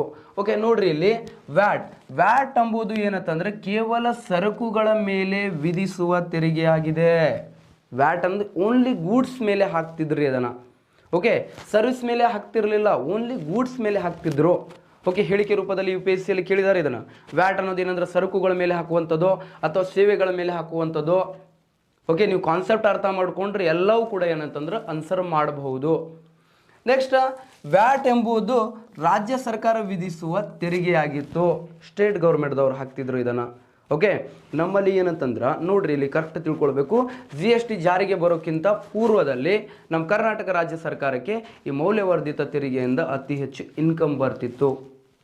ಓಕೆ, ಅದಕ್ಕಿಂತ ಮುಂಚೆ ಏನಂತಂದ್ರೆ 2000 ಇದು GST ಜಾರಿಗೆ ಬಂದಿದ್ದ ವರ್ಷ ಏನಂತಂದ್ರೆ ನಮಗೆ ಕೇಂದ್ರ ಅಬಕಾರಿ ಸುಂಕದಿಂದ ಇನ್ಕಮ್ ಬರ್ತಿತ್ತು. ಓಕೆ, ಇದು ನಿಮ್ಗೆ ಗೊತ್ತಿರಬೇಕು. ನೆಕ್ಸ್ಟ್ ಏನಂದ್ರೆ ವ್ಯಾಟ್ನ ಮುಂದುವರೆದ ಭಾಗ ಏನಾಗಿದೆ GST ಆಗಿದೆ.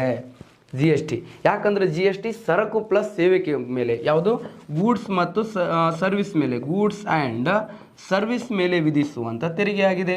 ಸರ್ವಿಸ್ ಮೇಲೆ ವಿಧಿಸುವ ತೆರಿಗೆ ಇದಾಗಿದೆ ಸರಕು. ಮತ್ತು ಅದಕ್ಕೆ ಏನಂತಂದ್ರೆ ವ್ಯಾಟಿನ ಮುಂದುವರೆದ ಭಾಗ ಅಪ್ಡೇಟ್ ವರ್ಸಿನ್ ಏನಂತಂದ್ರೆ GST ಅಂತೇಳಿ ಕರೀತಾರೆ.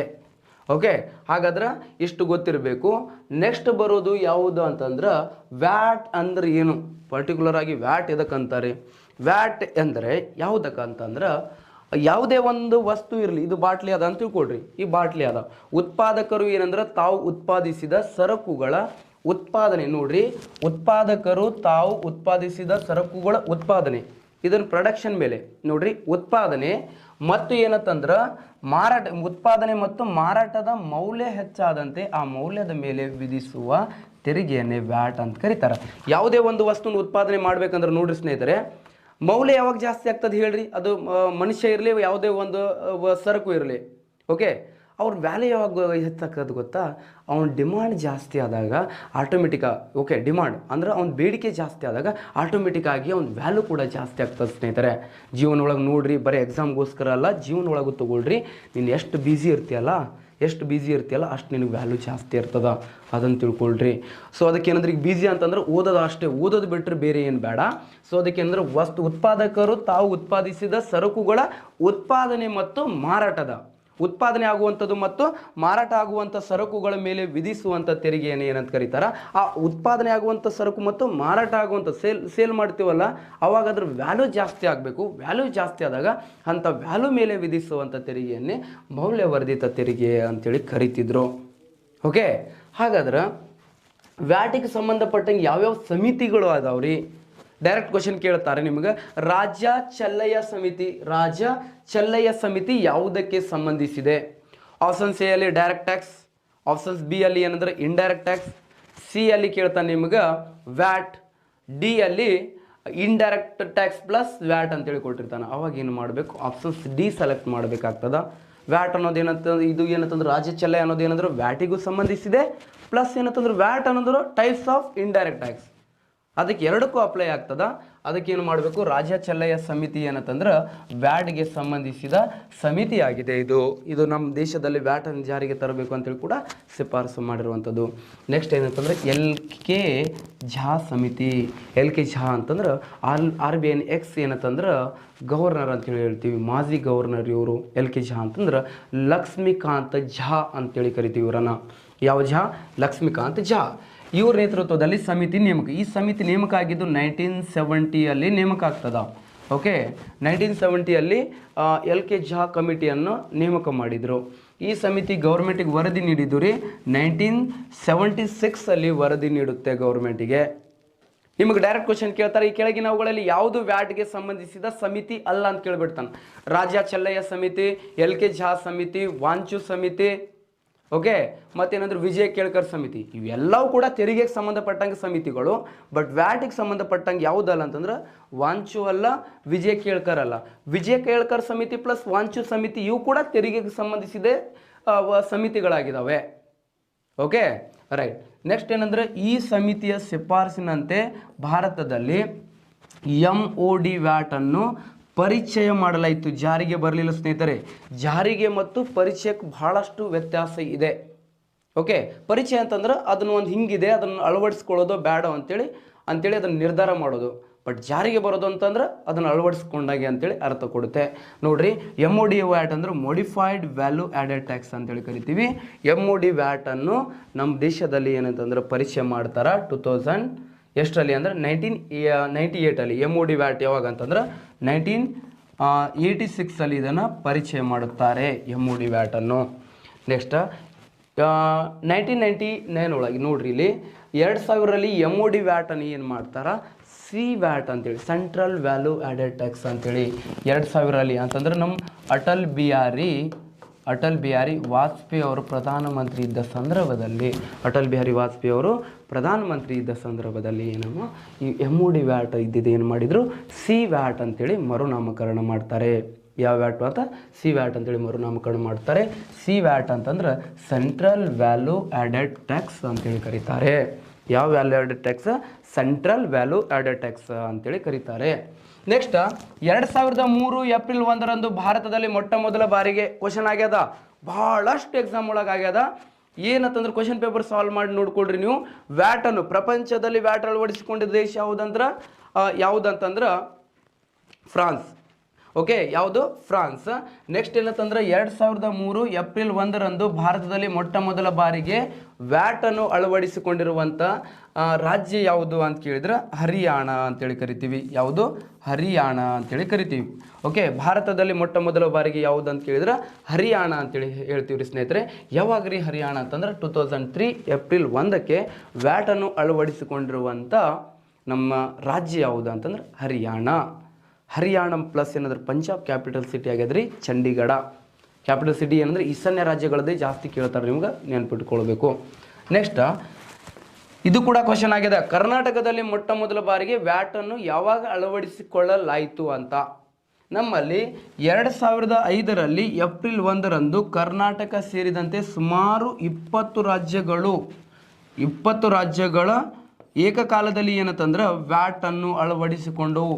ನಿಯರ್ಲಿ ಏನಂದ್ರೆ 20 ಏನಂದ್ರೆ ಸ್ಟೇಟ್ಸ್ ಏನಂದ್ರೆ ಏಕಕಾಲದಲ್ಲಿ ಏನು ಮಾಡ್ತಾವ, ವ್ಯಾಟನ್ನು ಅಳವಡಿಸಿಕೊಳ್ತವೆ.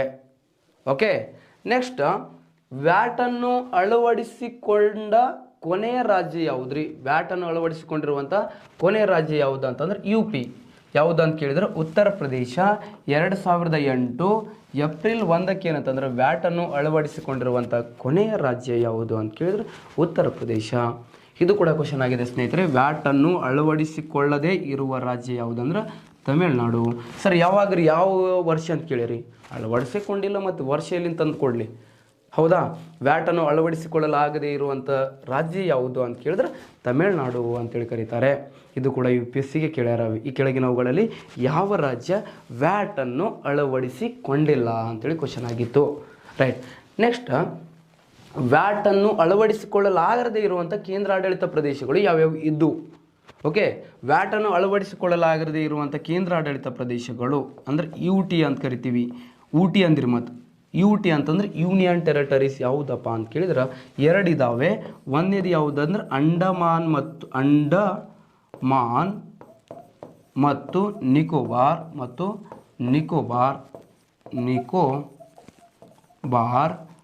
ಇನ್ನೊಂದು ಯಾವುದು ಅಂತಂದ್ರೆ ಎರಡನೇದು ಲಕ್ಷದ್ವೀಪ.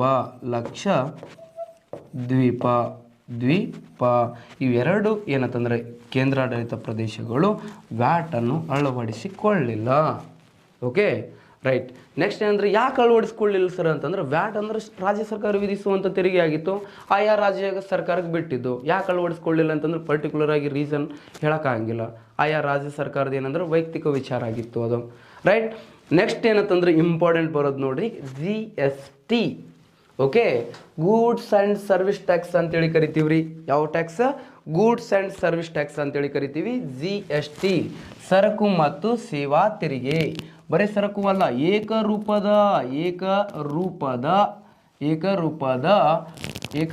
ಸರಕು ಮತ್ತು ಸೇವಾ ತೆರಿಗೆ ಅಂತೇಳಿ ಕರಿತೀವಿ ರೀ GST ಅನ್ನ. ಓಕೆ, ಹಾಗಾದರೆ ಜಿ ಎಸ್ ಟಿ ಏಕರೂಪದ ಇಲ್ಲೇ ಐತೆ ನೋಡ್ರಿ, ಏಕರೂಪದ ಸರಕು ಮತ್ತು ಸೇವಾ ತೆರಿಗೆ ಅಂತೇಳಿ ಕರಿತೀವಿ. ನೆಕ್ಸ್ಟ್ ಜಾರಿಗೆ ಬಂದಿದ್ದು ಯಾವಾಗ್ರಿ? ಓಕೆ, ನಮ್ಮ ದೇಶದಲ್ಲಿ ಪರ್ಟಿಕ್ಯುಲರ್ ಆಗಿ ಜಿ ಎಸ್ ಟಿ ಜಾರಿಗೆ ಬಂದಿದ್ದು ಯಾವಾಗ ಅಂತ ನಮ್ಮ ದೇಶದಲ್ಲಿ 2017 ಜುಲೈ 1 ಏನಂತಂದ್ರೆ ಜಿ ಎಸ್ ಟಿಯನ್ನು ಜಾರಿಗೆ ತರ್ತಾರೆ. ಮಧ್ಯರಾತ್ರಿ ಏನಂತಂದ್ರೆ ದೇಶದ ಏನಂದ್ರೆ ಗಣ್ಯ ವ್ಯಕ್ತಿಗಳು ಆಗಿರುವಂಥ ಗಣ್ಯ ವ್ಯಕ್ತಿಗಳು ಸೇರ್ಕೊಂಡು ಏನು ಮಾಡ್ತಾರೆ, ಇದನ್ನೇನಂದ್ರೆ ಉದ್ಘಾಟನೆ ಮಾಡ್ತಾರೆ. ರಾಷ್ಟ್ರಪತಿ ಯಾರಂತಂದ್ರೆ ಪ್ರಣಬ್ ಮುಖರ್ಜಿ ಅವ್ರು ಏನಂದ್ರೆ ಸಹಿ ಹಾಕ್ತಾರೆ. ಇದಕ್ಕೆ ಜಿ ಎಸ್ ಟಿ ಮಸೂದೆಗೆ ಸಹಿ ಹಾಕಿರುವಂಥ ರಾಷ್ಟ್ರಪತಿ ಯಾರಂತಂದ್ರೆ ಪ್ರಣಬ್ ಮುಖರ್ಜಿ ಅವ್ರು ಹಾಕ್ತಾರೆ. ನೆಕ್ಸ್ಟ್ ಏನಂತಂದ್ರೆ ಆಗಿದ್ದ ಪ್ರಧಾನಿ ಯಾರು ಅಂತಂದ್ರೆ ನರೇಂದ್ರ ಮೋದಿ ಅವರು ಇರ್ತಾರೆ. ಮತ್ತೇನಂತಂದ್ರೆ ಹಣಕಾಸು ಮಂತ್ರಿ ಇರ್ತಾರೆ ಅರುಣ್ ಜೇಟ್ಲಿ. ಓಕೆ, ಯಾರಿರ್ತಾರೆ? ಅರುಣ್ ಜೇಟ್ಲಿ ಅವರು ಇರ್ತಾರೆ. ಈ ಸಂದರ್ಭದಲ್ಲಿ ನೋಡ್ರಿ ಇದರ ಹಿನ್ನೆಲೆ ನೋಡೋಣ. ಈಗ ಜಿ ಎಸ್ ಟಿ 1 ಏನಂತಂದ್ರೆ ಓಕೆ ಜುಲೈ 1 ಏನಂತಂದ್ರೆ ಜಾರಿಗೆ ಬಂತಲ್ಲ ಜಿ ಎಸ್ ಟಿ, ಜುಲೈ 1 ಮತ್ತು ಯಾವ್ಯಾವ ದಿನ ಅಂಥೇಳಿ ಆಚರಣೆ ಮಾಡ್ತಾರೆ? ಓಕೆ, ಒಂದೇನಂತಂದ್ರೆ ಜಿ ಎಸ್ ಟಿ ಡೇ ಅಂತೇಳಿ ಆಚರಣೆ ಮಾಡ್ತೀವಿ. ಯಾವ ಡೇ ಅಂತೇಳಿ ಆಚರಣೆ ಮಾಡ್ತೀವಿ? ಒಂದೇನಂತಂದ್ರೆ ಜುಲೈ 1 ಯಾವ ದಿನ ಅಂತೇಳಿ ಆಚರಣೆ ಮಾಡ್ತೀವಿ? ಜಿ ಎಸ್ ಟಿ ಡೇ ಅಂತೇಳಿ ಆಚರಣೆ ಮಾಡ್ತೀವಿ. ಎರಡನೇದು ಏನಂದ್ರೆ C A day. C A day ಅಂತಂದ್ರೆ ಮತ್ತೇನಂತಂದ್ರೆ ಚಿಕನ್ ಆಮ್ಲೆಟ್ ಅಂದ್ರಿ, ಮತ್ತು ಚಾರ್ಟೆಡ್ ಅಕೌಂಟ್ ಡೇ ಅಂತೇಳಿ, ಯಾವುದು? ಚಾರ್ಟೆಡ್ ಅಕೌಂಟ್ ಡೇ ಅಂತೇಳಿ ಸೆಲೆಬ್ರೇಟ್ ಮಾಡ್ತೀವಿ. ಅದನ್ನು ಬಿಟ್ಟರೆ ಏನಂತಂದ್ರೆ ಡಾಕ್ಟರ್ ಡೇ ಅಂತೇಳಿ ಆಚರಣೆ ಮಾಡ್ತೀವಿ. ಡಾಕ್ಟರ್ ಡೇ ಮತ್ತು ಡಾಕ್ಟರ್ ಡೇ ಬಂತಲ್ಲ, ಈಗ ನರ್ಸ್ ಡೇ ಯಾವಾಗ? ಮತ್ತೇನಂತಂದ್ರೆ ಕಾಂಪೌಂಡರ್ ಡೇ ಅಂತೇಳಿ ಯಾವಾಗ ಆಚರಣೆ ಮಾಡ್ತಾರೆ? ಮತ್ತೇನಂದ್ರೆ ಬಾಲಕಿಯರ ದಿನ ಯಾವಾಗ ಆಚರಣೆ ಮಾಡ್ತಾರೆ? ಶಿಕ್ಷಕಿಯರ ದಿನ ಯಾವಾಗ ಆಚರಣೆ ಮಾಡ್ತಾರೆ? ವಕೀಲರ ದಿನ ಯಾವಾಗ ಆಚರಣೆ ಮಾಡ್ತಾರೆ? ಶಿಕ್ಷಕರ ದಿನ ಯಾವಾಗ ಆಚರಣೆ ಮಾಡ್ತಾರೆ? ಓಕೆ, ಪ್ರೋಟೀನ್ ದಿನ ಯಾವಾಗ ಆಚರಣೆ ಮಾಡ್ತಾರೆ? ಪ್ರೋಟೀನ್ ದಿನ ನಮ್ಮಲ್ಲಿ ಏನಂದ್ರೆ ಫೆಬ್ರವರಿ 27 ಆಚರಣೆ ಮಾಡ್ತಾರೆ. ಈ ಥರ ಏನಂದ್ರೆ ವರ್ಕ್ ಮಾಡ್ಕೊಳ್ಬೇಕು ನೀವು ಎಕ್ಸ್ಟ್ರಾ.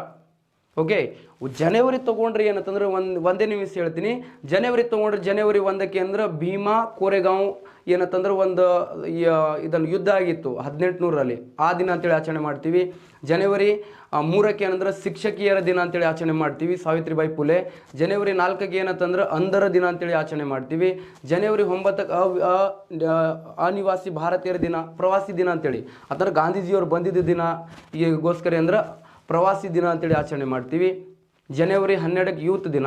ಈ ಥರ ಏನಂದ್ರೆ ಎಲ್ಲ ಒಂದು ಅಂದ್ರೆ ನೀವೇ ನೋಟ್ಸ್ ಮಾಡ್ಕೊಳ್ಬೇಕು. ಸರ್ ಎಲ್ಲಿ ಸಿಗ್ತದ್ರಿ ಅಂತಂದ್ರೆ ಲಿಂಬೆಹಣ್ಣು ತಗೊಳ್ರಿ, ಎಲ್ಲ ಸಿಗ್ತದೆ. ರೈಟ್, ನೆಕ್ಸ್ಟ್ ಏನಂತಂದ್ರೆ ನೆಕ್ಸ್ಟ್ ಬರೋದು ಎಸ್ ಬಿ ಐ ಸಂಸ್ಥಾಪನಾ ದಿನ ಅಂತೇಳಿ ಕರಿತೀವಿ. ಎಸ್ ಬಿ ಐ ಸಂಸ್ಥಾಪನಾ ಅಂದ್ರೆ ಇಂಪೀರಿಯಲ್ ಬ್ಯಾಂಕ್ ಆಫ್ ಇಂಡಿಯಾ ಇದ್ದಿದ್ದು ಏನಾಯಿತು? ಎಸ್ ಬಿ ಐ ಅಂತೇಳಿ ಮರುನಾಮಕರಣ ಮಾಡ್ತಾರೆ. ನೆಕ್ಸ್ಟ್ ಏನಂತಂದ್ರೆ ಲಾಸ್ಟ್ ಒನ್ ಏನಂತಂದ್ರೆ ರಾಷ್ಟ್ರೀಯ ಪತ್ರಿಕಾ ದಿನ ಅಂತೇಳಿ ಆಚರಣೆ ಮಾಡ್ತಾರೆ ಜಿ ಎಸ್ ಟಿ 1. ಈ ಥರ ಏನಾದ್ರೆ ಹಿನ್ನೆಲೆ ತಿಳ್ಕೊಳ್ಬೇಕು. ನೆಕ್ಸ್ಟ್ ಹೋದಾಗ ನೋಡ್ರಿ ಜಿ ಎಸ್ ಟಿ ಹಿನ್ನೆಲೆ. ಜಿ ಎಸ್ ಟಿ ಜಾರಿಗೆ ತರಬೇಕು ಅಂತಂದ್ರೆ ನೋಡ್ರಿ, ಜಿ ಎಸ್ ಟಿ ಜಾರಿಗೆ ತರಬೇಕು ಅಂತಂದ್ರೆ ನಮ್ಮ ದೇಶದಲ್ಲಿ ಜಿ ಎಸ್ ಟಿ ಜಾರಿಗೆ ತರಬೇಕಂತಂದ್ರೆ ಯಾರ ಕನಸಾಗಿತ್ತು? ಯಾರ ಕನಸು ಆಗಿತ್ತು ಅಂತಂದ್ರೆ ಕನಸು ಯಾರ್ದಾಗಿತ್ತು ಅಂತಂದ್ರೆ ಅಟಲ್ ಬಿಹಾರಿ ವಾಜಪೇಯಿ ಅವರು. ABV ಅಂತಂದ್ರೆ ಅಟಲ್ ಬಿಹಾರಿ ವಾಜಪೇಯಿ ಅವರ ಕನಸಾಗಿತ್ತು. ಓಕೆ, ನಮ್ಮ ದೇಶ ಕಂಡ ಏನಂತಂದ್ರೆ ಅತ್ಯಂತ ಏನಂದ್ರೆ ಶಕ್ತಿಶಾಲಿ ಮತ್ತು ಪ್ರಭಾವಿ ಪ್ರಧಾನಿಗಳಲ್ಲಿ ಅಟಲ್ ಬಿಹಾರಿ ವಾಜಪೇಯಿ ಅವ್ರ ಹೆಸರು ಮೊದಲು ಬರ್ತಿತ್ರಿ. ಅದನ್ನು ಬಿಟ್ಟರೆ ಲಾಲ್ ಬಹದ್ದೂರ್ ಶಾಸ್ತ್ರಿ. ಯಾವ ಪಕ್ಷ ಬಗ್ಗೆ ಮಾತಾಡೋದು ಬೇಡ, ವ್ಯಕ್ತಿಗಳ ಬಗ್ಗೆ ಮಾತಾಡೋಣ. ಓಕೆ, ಅವ್ರು ಮಾಡಿರುವಂಥ ಕಾರ್ಯಗಳ ಬಗ್ಗೆ ಮಾತಾಡೋಣ. ಹಾಗಾದ್ರೆ ಅಟಲ್ ಬಿಹಾರಿ ವಾಜಪೇಯಿ ಅವರು ಏನಂತಂದ್ರೆ ಇವ್ರು ಏನಂತಂದ್ರೆ 1999ರಲ್ಲಿ ಮೊಟ್ಟ ಮೊದಲ ಬಾರಿಗೆ ಜಿ ಎಸ್ ಟಿ ಏನು ಜಾರಿಗೆ ತರಬೇಕಂತೇಳಿ ಇವ್ರದ್ದು ಒಂದು ನಿರ್ಣಯ ಕೈಗೊಳ್ತಾರೆ. ಕನಸಾಗಿತ್ತು ಇವ್ರದ್ದು. ಏನು ಜಾರಿಗೆ ತರಬೇಕು? ನಮ್ಮ ದೇಶದಲ್ಲಿ ಜಿ ಎಸ್ ಟಿ ಜಾರಿಗೆ ತರಬೇಕು ಅಂಥೇಳಿ ಇವ್ರದ್ದು ಕನಸಾಗಿತ್ತು. ನಿಮಗೆಲ್ಲರೂ ಗೊತ್ತಿರಬೇಕು. ಓಕೆ, ಅನಾಹುತ ಪ್ರಧಾನಿ ರೀ ಇವರು. ಓಕೆ, ಬಾಲ ಬ್ರಹ್ಮಚಾರಿ ಅಂತೇಳಿ ಕೂಡ ಕರಿತೀವಿ. ಒನ್ ಟೈಮ್ ಏನಂತಂದ್ರೆ ಪಾಕಿಸ್ತಾನದ ಮಾಡನ್ನು ಇವ್ರಿಗೆ ಏನು ಮಾಡ್ತಾರ ಅಂತಂದ್ರೆ ಪ್ರಪೋಸ್ ಮಾಡ್ತಾಳಂತೆ. ರೀ ಅಟಲ್ ಬಿಹಾರಿ ವಾಜಪೇಯಿ ಅವರು, ನಾನು ನಿಮಗೆ ಏನಂತಂದ್ರೆ ಲವ್ ಮಾಡ್ತಿದ್ದೀನಿ, ನಾನು ನಿಮಗೆ ಮದುವೆ ಆಗ್ತೀನಿ ಅಂತ. ಲವ್ ಮಾಡ್ತೀಯ? ಮಾಡಲ್ಲ, ಯಾರು ಬೇಡ ಅನ್ನತ್ತಾರ? ನಾನು ಬೇಡ ಅಂತಿದ್ದೀನಿ. ಅದಕ್ಕೆ ಏನಂತಂದ್ರೆ ಒಂದು ಕಂಡೀಷನ್ ಐತ್ರಿ, ನಾನು ನಿಮಗೆ ಮದುವೆ ಆಗ್ಬೇಕಂತಂದ್ರೆ ಜಮ್ಮು ಮತ್ತು ಕಾಶ್ಮೀರ ನನಗೆ ಏನು ಕೊಡ್ಬೇಕು? ನೀನು ಗಿಫ್ಟ್, ಮದುವೆ ಗಿಫ್ಟ್ ಕೊಡಬೇಕು ಅಂತೇಳಿ ಅಂದ್ಲಂತೆ. ಕೊಡೋಣಲ್ಲ, ಅದಕ್ಕೆ ಯಾರು ಬೇಡ ಅನ್ನತ್ತಾರ? ಕೊಡ್ತೀನಿ, ಆದ್ರೆ ನೀ ಏನು ಮಾಡಬೇಕು? ವರದಕ್ಷಿಣಕ್ಕೆ ಏನು ಮಾಡಬೇಕು? ಇಡೀ ಪಾಕಿಸ್ತಾನ ತೊಗೊಂಡು ಬರಬೇಕು ಅಂದಂತ. ಆಕೆ ಪಾಕಿಸ್ತಾನ ತರಂಗಿಲ್ಲ, ಮದುವೆ ಆಗಂಗಿಲ್ಲ, ಅಷ್ಟೇ ಆಯಿತು. ರೈಟ್, ನೆಕ್ಸ್ಟ್ ಏನಂತಂದ್ರೆ ಭಾರತದಲ್ಲಿ ಜಿ ಎಸ್ ಟಿ ಜಾರಿಗೆ ಬರಬೇಕಂದ್ರೆ ಅವ್ರ ಕನಸಾಗಿತ್ತು. ಜಿ ಎಸ್ ಟಿ ಜಾರಿಗೆ ಬರೋಕ್ಕಿಂತ ಪೂರ್ವದಲ್ಲಿ ನಮ್ಮ ದೇಶದಲ್ಲಿ ಎಷ್ಟು ಅಂದ್ರೆ 17 ವಿಧದ ಪರೋಕ್ಷ ತೆರಿಗೆಗಳು ಏನಂತಂದ್ರೆ ಜಾರಿಯಲ್ಲಿತ್ತು. ಯಾವ ಥರ ಪರೋಕ್ಷ ತೆರಿಗೆ ಅಂತಂದ್ರೆ ದೇಶದ ಒಳಗಡೆ ವಸ್ತುಗಳು ಉತ್ಪಾದನೆ ಆಗ್ತದಲ್ಲ, ದೇಶದ ಒಳಗಡೆ ವಸ್ತುಗಳು ಉತ್ಪಾದನೆ ಆಗುವುದರ ಮೇಲೆ ಕೇಂದ್ರ ಅಬಕಾರಿ ಸುಂಕ ಅಂತೇಳಿ ಹಾಕ್ತಿದ್ರು. ನೆಕ್ಸ್ಟ್ ಏನಂತಂದ್ರೆ ಯೂನಿಯನ್ ಎಕ್ಸೈಸ್ ಡ್ಯೂಟಿ ಹಾಕ್ತಿದ್ರು. ಒಂದು ರಾಜ್ಯದಿಂದ ಮತ್ತೊಂದು ರಾಜ್ಯಕ್ಕೆ ಏನಂತಂದ್ರೆ ಸರಕುಗಳು ಬರಬೇಕಂದ್ರೆ ET ಹಾಕ್ತಿದ್ರು ಅಂತೆ. ET ಅಂತಂದ್ರೆ ಎಂಟ್ರಿ ಟ್ಯಾಕ್ಸ್ ಅಂತೇಳಿ ಹಾಕ್ತಿದ್ರು ಅಂತೆ. ಮತ್ತು ಮೂವಿ ನೋಡಕ್ಕೆ ಹೋಗ್ತೀಯಾ, ಎಂಟರ್ಟೈನ್ಮೆಂಟ್ ಟ್ಯಾಕ್ಸ್ ಹಾಕ್ತಿದ್ರು ಅಂತೆ. ಎಲ್ಲೋ ಪಾರ್ಕಿಗೆ ಹೋಗ್ತೀಯಾ, ಅಲ್ಲಿ ಕೂಡ ಏನಂತಂದ್ರೆ ಮನೋರಂಜನಾ ತೆರಿಗೆ ಹಾಕ್ತಿದ್ರು. ಮತ್ತೇನಂದ್ರೆ ವಿದೇಶದಿಂದ ಏನೇ ಸರಕುಗಳು ಬರತ್ತಾವ ಅಂತ ತಿಳ್ಕೊಳ್ರಿ, ಅದರ ಮೇಲೆ ಏನು ಹಾಕ್ತಿದ್ರು, ಕಸ್ಟಮ್ ಡ್ಯೂಟಿ ಹಾಕ್ತಿದ್ರು.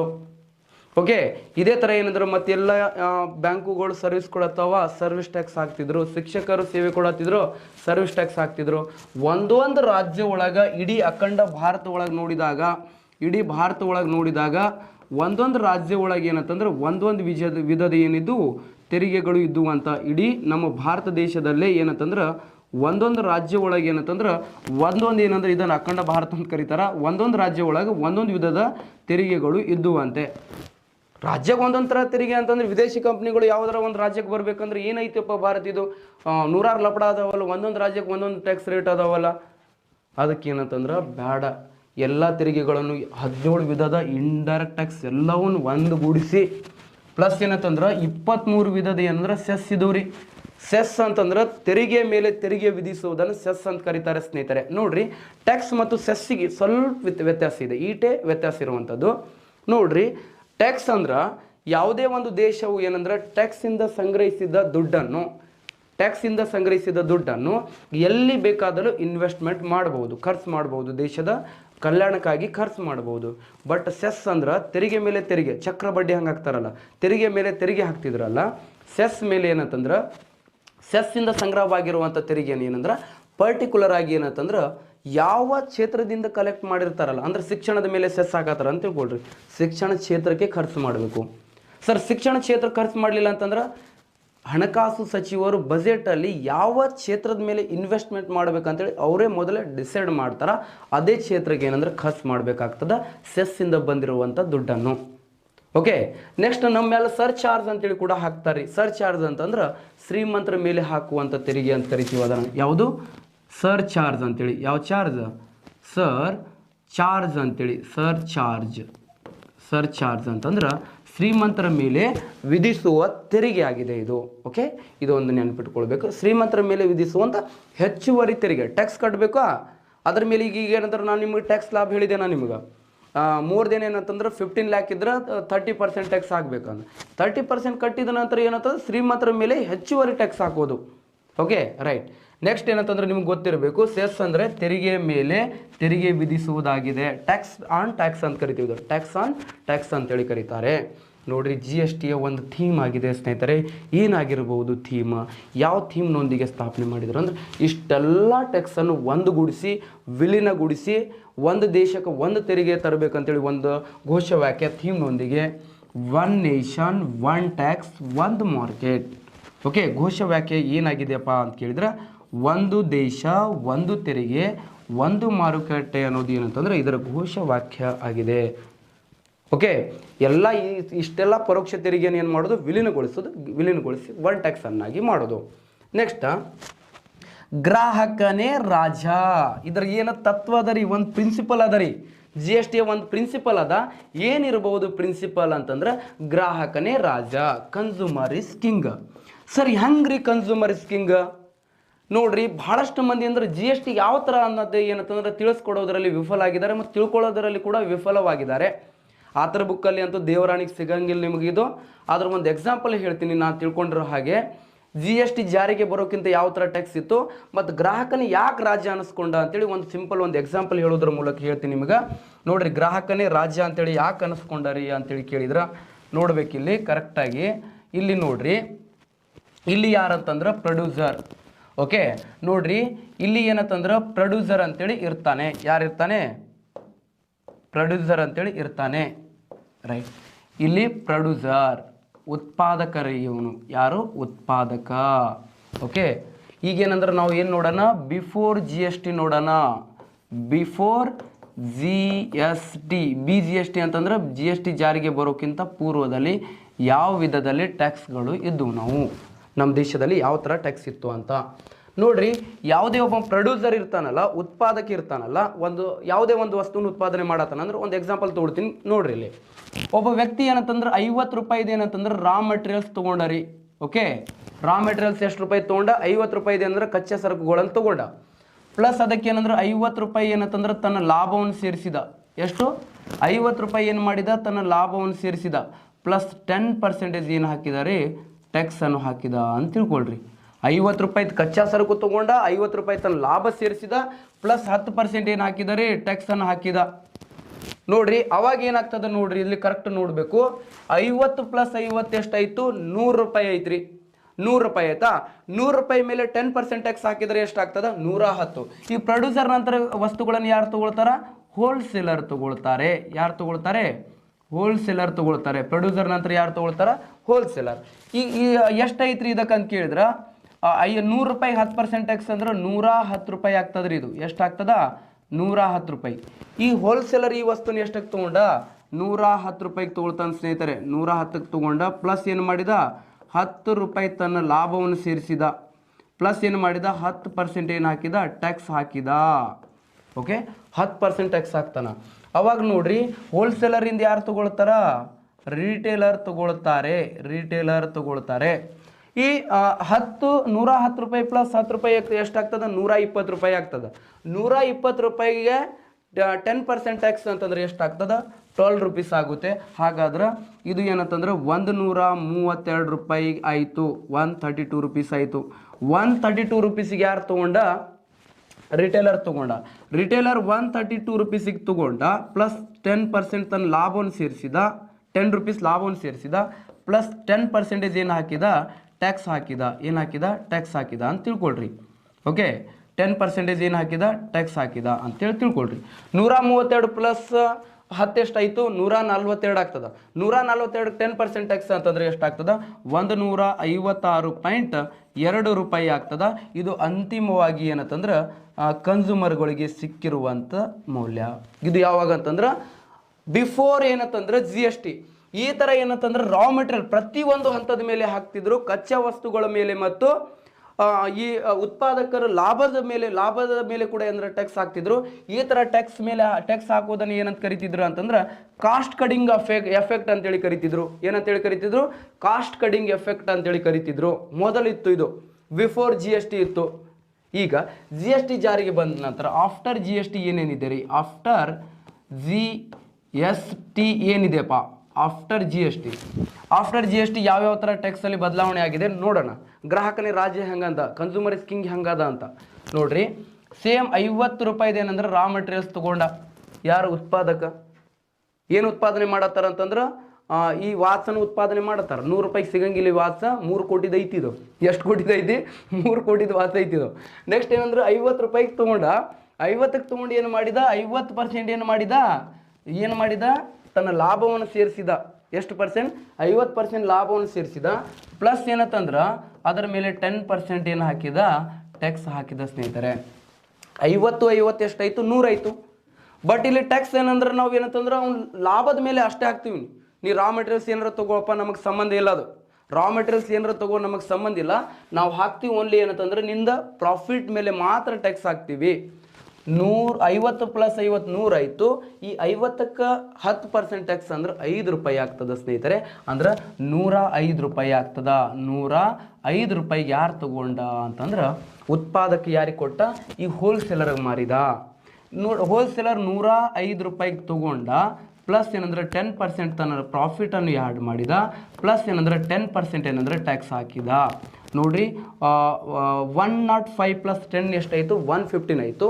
ಈ 10 ರೂಪೀಸಿಗೆ 10% ಟ್ಯಾಕ್ಸ್ ಅಂದ್ರೆ 1 ರೂಪಾಯಿ ಆಗ್ತದ.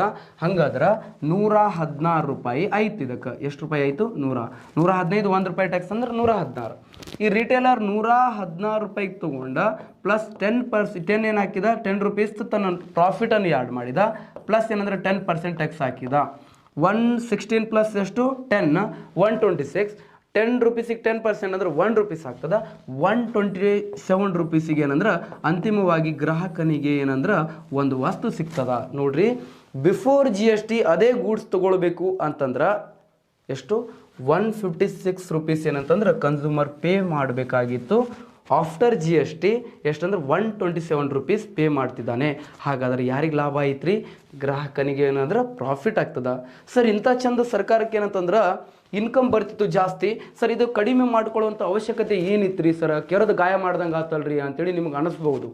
ಇಲ್ಲ ರೀ, ಯಾಕಂದ್ರೆ ತೆರಿಗೆಯಲ್ಲಿ ಏನಂದ್ರೆ ಏಕರೂಪದ ವಿಧವನ್ನು ತರಬೇಕು, ಒಂದು ದೇಶಕ್ಕೆ ಒಂದು ತೆರಿಗೆ ತರಬೇಕು ಅಂತೇಳಿ ಉದ್ದೇಶದಿಂದ ತರ್ತಾರೆ. ಈಗ ಟ್ಯಾಕ್ಸ್ ಲಾಭ ಕಡಿಮೆ ಇದೆಯಲ್ಲ, ಆ ಟ್ಯಾಕ್ಸ್ ಲಾಭ ರೇಟನ್ನು ಏನು ಮಾಡ್ತಾರೆ, ಜಾಸ್ತಿ ಮಾಡಬೇಕು ಅಂಥೇಳಿ ಹೇಳ್ತಿದ್ದಾರೆ. ಎಷ್ಟು ಮಾಡಬೇಕು? ಜಾಸ್ತಿ ಮಾಡಬೇಕು ಅಂಥೇಳಿ ನಿರ್ಣಯವನ್ನು ಕೈಗೊಳ್ತಿದ್ದಾರೆ. ನೋಡುವ ಏನೇನಾಗ್ತದ ಅಂತ. ರೈಟ್, ಈ ಥರ ಏನಂದ್ರೆ ಟ್ಯಾಕ್ಸ್ ರೇಟ್ ಇರ್ತದ್ರೆ ಗ್ರಾಹಕನೇ ರಾಜ್ಯ ಹೆಂಗಾದ ಅಂತಂದ್ರೆ ಹಿಂಗಾದ ಅಂತ ಹೇಳ್ಬೋದು. ಇದನ್ನು ಯಾರು ಏನಂತಂದ್ರೆ ಸ್ಕ್ರೀನ್ ಶಾಟ್ ತೊಗೊಳ್ಬೋದು, ಇದು ಚೆನ್ನಾಗಿದೆ. ಓಕೆ, ಎಕ್ಸಾಂಪಲ್ ಎಲ್ಲಿ ಸಿಗಂಗಿಲ್ಲ ನಿಮ್ಗೆ. ರೈಟ್, ನೆಕ್ಸ್ಟ್ ಇದಾದ ನಂತರ ನೆಕ್ಸ್ಟ್ ಬರೋದು ಏನಪ್ಪ ಅಂತಂದ್ರೆ ಗ್ರಾಹಕನೇ ರಾಜ ಆದ ನಂತರ ನೆಕ್ಸ್ಟ್ ಪ್ರಸ್ತುತ ವಿಶ್ವದಲ್ಲಿ ಎಷ್ಟು ಅಂತಂದ್ರೆ 160+ ಕಂಟ್ರೀಸ್ ಏನಂತಂದ್ರೆ ಏನು ಅಳವಡಿಸ್ಕೊಂಡಿದ್ದಾವ ಅಂತಂದ್ರೆ ಜಿ ಎಸ್ ಟಿಯನ್ನು ಅಳವಡಿಸ್ಕೊಂಡವ್ರಿ. ಎಷ್ಟು ಅಂತಂದ್ರೆ 160ಕ್ಕಿಂತ ಹೆಚ್ಚು ದೇಶಗಳು 160+ ಕಂಟ್ರೀಸ್ ಏನಂತಂದ್ರೆ ಜಿ ಎಸ್ ಟಿಯನ್ನು ಅಳವಡಿಸಿಕೊಂಡಿದ್ದಾವೆ. ನೆಕ್ಸ್ಟ್ ಏನಂದ್ರೆ ಪ್ರಪಂಚದಲ್ಲೇ ಮೊಟ್ಟ ಮೊದಲ ಬಾರಿಗೆ ಜಿ ಎಸ್ ಟಿಯನ್ನು ಅಳವಡಿಸಿಕೊಂಡ ದೇಶ ಯಾವುದು ಅಂತ ಕೇಳಿದ್ರೆ ಫ್ರಾನ್ಸ್. 1954 ಫ್ರಾನ್ಸ್ ಏನಂತಂದ್ರೆ ಜಿ ಎಸ್ ಟಿಯನ್ನು ಅಳವಡಿಸಿಕೊಂಡಿದೆ. ಯಾವಾಗ? 1954 ವ್ಯಾಟ್ ಅದೇ ವರ್ಷ, ನಂತರ ಜಿ ಎಸ್ ಟಿ. ನೆಕ್ಸ್ಟ್ ಭಾರತವು ಯಾವ ಮಾದರಿಯ ಜಿ ಎಸ್ ಟಿಯನ್ನು, ಇದು ನೆನಪಿರಬೇಕು ನೋಡ್ರಿ, ಭಾರತವು ಕೆನಡಾ ಮಾದರಿಯ, ನಾವು ಏನಂತಂದ್ರೆ ಕೆನಡಾ ದೇಶದಿಂದ ನಮ್ಮ ಜಿ ಎಸ್ ಟಿಯನ್ನು ಎರವಲು ಪಡ್ಕೊಂಡಿವಿ ನಾವು. ಎಲ್ಲಿಂದ? ಕೆನಡಾ ದೇಶದಿಂದ ಜಿ ಎಸ್ ಟಿ. ಯಾಕ್ರಿ ಸರ ನಾವು ಕೆನಡಾದಿಂದನೇ ಯಾಕೆ ಜಿ ಎಸ್ ಟಿಯನ್ನು ಎರವಲು ಪಡ್ಕೊಂಡಿವಿ ಅಂತಂದ್ರೆ ನಮ್ಮ ಸಂಯುಕ್ತ ಪದ್ಧತಿ, ಭಾರತ ಎಂಥ ಪದ್ಧತಿ ಇದೆ ರೀ? ಸಂಯುಕ್ತ ಪದ್ಧತಿ ಇದೆ ರೀ, ರಾಜ್ಯಗಳು ಮತ್ತು ಕೇಂದ್ರದಿಂದ ಕೂಡಿರುವಂಥದ್ದು ನಮ್ಮ ಸಂಯುಕ್ತ ಪದ್ಧತಿ ಇದೆ ರೀ ನಮ್ಮದು. ಯಾವ ಪದ್ಧತಿ? ಸಂಯುಕ್ತ ಪದ್ಧತಿ ಇದೆ ನಮ್ಮದು. ಸಂಯುಕ್ತ ಪದ್ಧತಿಯನ್ನು ಸಹ ನಾವು ಯಾವ ದೇಶದಿಂದ ತಗೊಂಡಿವಿ? ಕೆನಡಾ ಮಾದರಿಯಿಂದ ನಾವು ಏನು ಮಾಡೀವಿ? ಎರವಲು ಪಡ್ಕೊಂಡಿವಲ್ಲ. ಸೊ ಆದ ಕಾರಣ ನಾವು ಜಿ ಎಸ್ ಟಿಯನ್ನು ಸಹ ಕೆನಡಾ ದೇಶದಿಂದನೇ ಎರವಲು ಪಡೆದುಕೊಂಡಿದ್ದನ್ನು ನೋಡ್ತೀವಿ. ಇದಾದ ನಂತರ ಜಿ ಎಸ್ ಟಿಯ ಪಿತಾಮಹ ಯಾರಾದರಪ್ಪ ಭಾರತದಲ್ಲಿ ಅಂತಂದ್ರೆ ಆಸಿಮ್ ದಾಸ್ ಗುಪ್ತಾ ಅವರು ಜಿ ಎಸ್ ಟಿಯ ಪಿತಾಮಹ. ಓಕೆ ನೋಡ್ರಿ, ಆಸಿಮ್ ದಾಸ್ ಗುಪ್ತಾ ಅವ್ರನ್ನ ಜಿ ಎಸ್ ಟಿ ಪಿತಾಮಹ ಯಾಕೆ ಕರೀತಾರೆ ಅಂತೇಳಿ ಕೆಳಗಡೆ ಹೇಳ್ತೀನಿ ನಾನು ನಿಮ್ಗೆ. ಆಸಿಮ್ ದಾಸ್ ಗುಪ್ತಾನೇ ಪರ್ಟಿಕ್ಯುಲರ್ ಯಾಕೆ ಕರೀತಾರ? ಹಾಗಾದ್ರೆ ಸರ್ ಭಾರತದ ಜಿ ಎಸ್ ಟಿ ಪಿತಾಮಹ ಆಸಿಮ್ ದಾಸ್ ಗುಪ್ತಾ ಅಂದಿರಿ ಸರ್, ಮತ್ತು ವಿಶ್ವದ ಪ್ರಪಂಚದ ಜಿ ಎಸ್ ಟಿ ಪಿತಾಮಹ ಯಾರು ಸರ್ ಅಂತ ಕೇಳ್ತೀರಿ ನೀವು, ನನಗೆ ಗೊತ್ತೈತಿ. ಬಟ್ ಯಾರೂ ಇಲ್ಲ. ನಮ್ಮ ಇಂಡಿಯನ್ಸ್ ನಾವೇನಂತಂದ್ರೆ ಜಿ ಎಸ್ ಟಿ ಪಿತಾಗೀತ ಅಂತೇಳಿ ನಾವು ಅಂದ್ಕೊಳ್ತೀವಿ. ಬಟ್ ಏನಂದ್ರೆ ವಿಶ್ವದ ಜಿ ಎಸ್ ಟಿ ಪಿತಾಮಹ ಪರ್ಟಿಕ್ಯುಲರ್ ಇವರೇ ಅಂತೇಳಿ ಯಾರೂ ಇಲ್ಲ. ರೈಟ್, ನೆಕ್ಸ್ಟ್ ಏನಂತಂದ್ರೆ ಭಾರತದಲ್ಲಿ ಜಿ ಎಸ್ ಟಿಯನ್ನು ಜಾರಿಗೆ ತರಬೇಕಂತೇಳಿ ಯಾರು ಕನಸಾಗಿತ್ತು? ಅಟಲ್ ಬಿಹಾರಿ ವಾಜಪೇಯಿ ಅವರ ಕನಸಾಗಿತ್ತು. ಆಲ್ರೆಡಿ ಹೇಳಿದ್ದೀನಿ ಇದನ್ನು. ರೈಟ್, ನೆಕ್ಸ್ಟ್ ಇದಾದ ನಂತರ ಆಸಿಮ್ ದಾಸ್ ಗುಪ್ತಾ ಅವರನ್ನು ಯಾಕೆ ಜಿ ಎಸ್ ಟಿ ಪಿತಾಮಹ ಅಂತ ಕರೀತಾರೆ ಅಂತಂದ್ರೆ ಇಲ್ಲಿ ಕೇಳ್ರಿ. ಜಿ ಎಸ್ ಟಿಗೆ ಸಂಬಂಧಿಸಿದಂತೆ ಮೊಟ್ಟ ಮೊದಲ ಬಾರಿಗೆ ಆಸಿಮ್ ದಾಸ್ ಗುಪ್ತಾ ಅವರ ನೇತೃತ್ವದಲ್ಲಿ ಮೊದಲ ಸಮಿತಿಯನ್ನು ನೇಮಕ ಮಾಡ್ತಾರೆ. ಯಾರ ನೇತೃತ್ವದಲ್ಲಿ ನೇಮಕ ಮಾಡ್ತಾರ? ಆಸಿಮ್ ದಾಸ್ ಗುಪ್ತಾ ಅವರ ನೇತೃತ್ವದಲ್ಲಿ ಮೊಟ್ಟ ಮೊದಲ ಬಾರಿಗೆ ಜಿ ಎಸ್ ಟಿಗೆ ಸಂಬಂಧಿಸಿದಂತೆ ಸಮಿತಿಯನ್ನು ನೇಮಕ ಮಾಡಿದರು. ಈ ಸಮಿತಿ ನೇಮಕ ಆಗಿದ್ದು 2000 ನೇಮಕ ಆಗುತ್ತಾರೆ. ಯಾವಾಗ ನೇಮಕ ಆಯಿತು? 2000 ಏನಂತಂದರೆ ಜಿ ಎಸ್ ಟಿಗೆ ಸಂಬಂಧಿಸಿದಂತೆ ಸಮಿತಿ ನೇಮಕ ಮಾಡಲಾಯಿತು. ಹಾಗಾದರೆ ಈ ಆಸಿಮ್ ದಾಸ್ ಗುಪ್ತಾ ಅವರು ಪಶ್ಚಿಮ ಬಂಗಾಳದ ರಾಜ್ಯದ ಏನಾಗಿದ್ದರು? ವಿತ್ತ ಸಚಿವರು ಅಂತಂದ್ರೆ ಫಿನಾನ್ಸ್ ಮಿನಿಸ್ಟರ್ ಆಗಿದ್ದರು. ಹಣಕಾಸು ಸಚಿವರು, ವಿತ್ತ ಅಂತಂದ್ರೆ ಹಣಕಾಸು ಸಚಿವರಾಗಿದ್ದರು. ಇದು ನಿಮಗೆ ಗೊತ್ತಿರಬೇಕು. ಯಾವ ಸಚಿವರು? ಹಣಕಾಸು ಸಚಿವರಾಗಿದ್ದರು. ಅದಕ್ಕೆ ಈಗ ಈ ಸಮಿತಿಯವರು ಏನಂತಂದ್ರೆ ಈ ಸಮಿತಿ ಭಾರತದಲ್ಲಿ ಜಿ ಎಸ್ ಟಿಯನ್ನು ಜಾರಿಗೆ ತರುವಂತೆ ಏನು ಮಾಡಿತ್ತು? ಶಿಫಾರಸು ಮಾಡಿತ್ತು. ಜಿ ಎಸ್ ಟಿಗೆ ಸಂಬಂಧಪಟ್ಟಂಗೆ ಏನಂತಂದ್ರೆ ದೇಶದಲ್ಲಿ ನೇಮಕ ಆಗಿರುವಂಥ ಮೊಟ್ಟ ಮೊದಲ ಸಮಿತಿ ಯಾವುದೇ ಅಂತ ಕೇಳಿದ್ರೆ ಅದೇ ಸಮಿತಿ ಯಾವುದಂದ್ರೆ ಆಸಿಮ್ ದಾಸ್ ಗುಪ್ತಾ ಸಮಿತಿ ಅಂತೇಳಿ ಕರಿತೀವಿ. ಈ ಸಮಿತಿ ನೇಮಕ ಆಗಿದ್ದು 2000. ಹಾಗಾದರೆ ಈ ಸಮಿತಿಯ ಶಿಫಾರಸಿನಂತೆ ಜಿ ಎಸ್ ಟಿ ಜಾರಿಗೆ ತರಬೇಕಂತೇಳಿ ಹೇಳಲಾಗ್ತದಲ್ಲ, ಆದ ಕಾರಣ ಇವರನ್ನು ಏನಂತ ಕರೀತಾರೆ?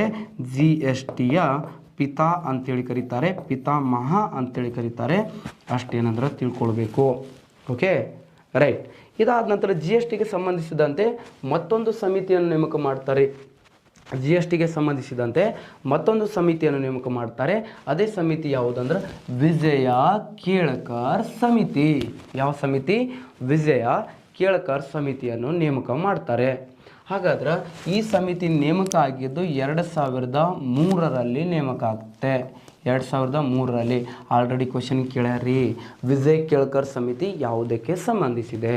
ಪ್ರತ್ಯಕ್ಷ ತೆರಿಗೆ, ಪರೋಕ್ಷ ತೆರಿಗೆ, GST, ವ್ಯಾಟ್ ಈ ಥರ ಕೇಳ್ತಾರೆ ನಿಮಗೆ. GST ಪ್ಲಸ್ ಪರೋಕ್ಷ ತೆರಿಗೆಗೆ ಸಂಬಂಧಿಸಿದ ಕಮಿಟಿ ಯಾವುದು ಅಂತಾರೆ ವಿಜಯ್ ಕೇಳ್ಕರ್. ಈ ವಿಜಯ್ ಕೇಳ್ಕರ್ ಬಗ್ಗೆ ಮಾತಾಡಬೇಕಂತಂದ್ರೆ ಇವರು ಭಾರತದ 13ನೇ ಕೇಂದ್ರ ಹಣಕಾಸು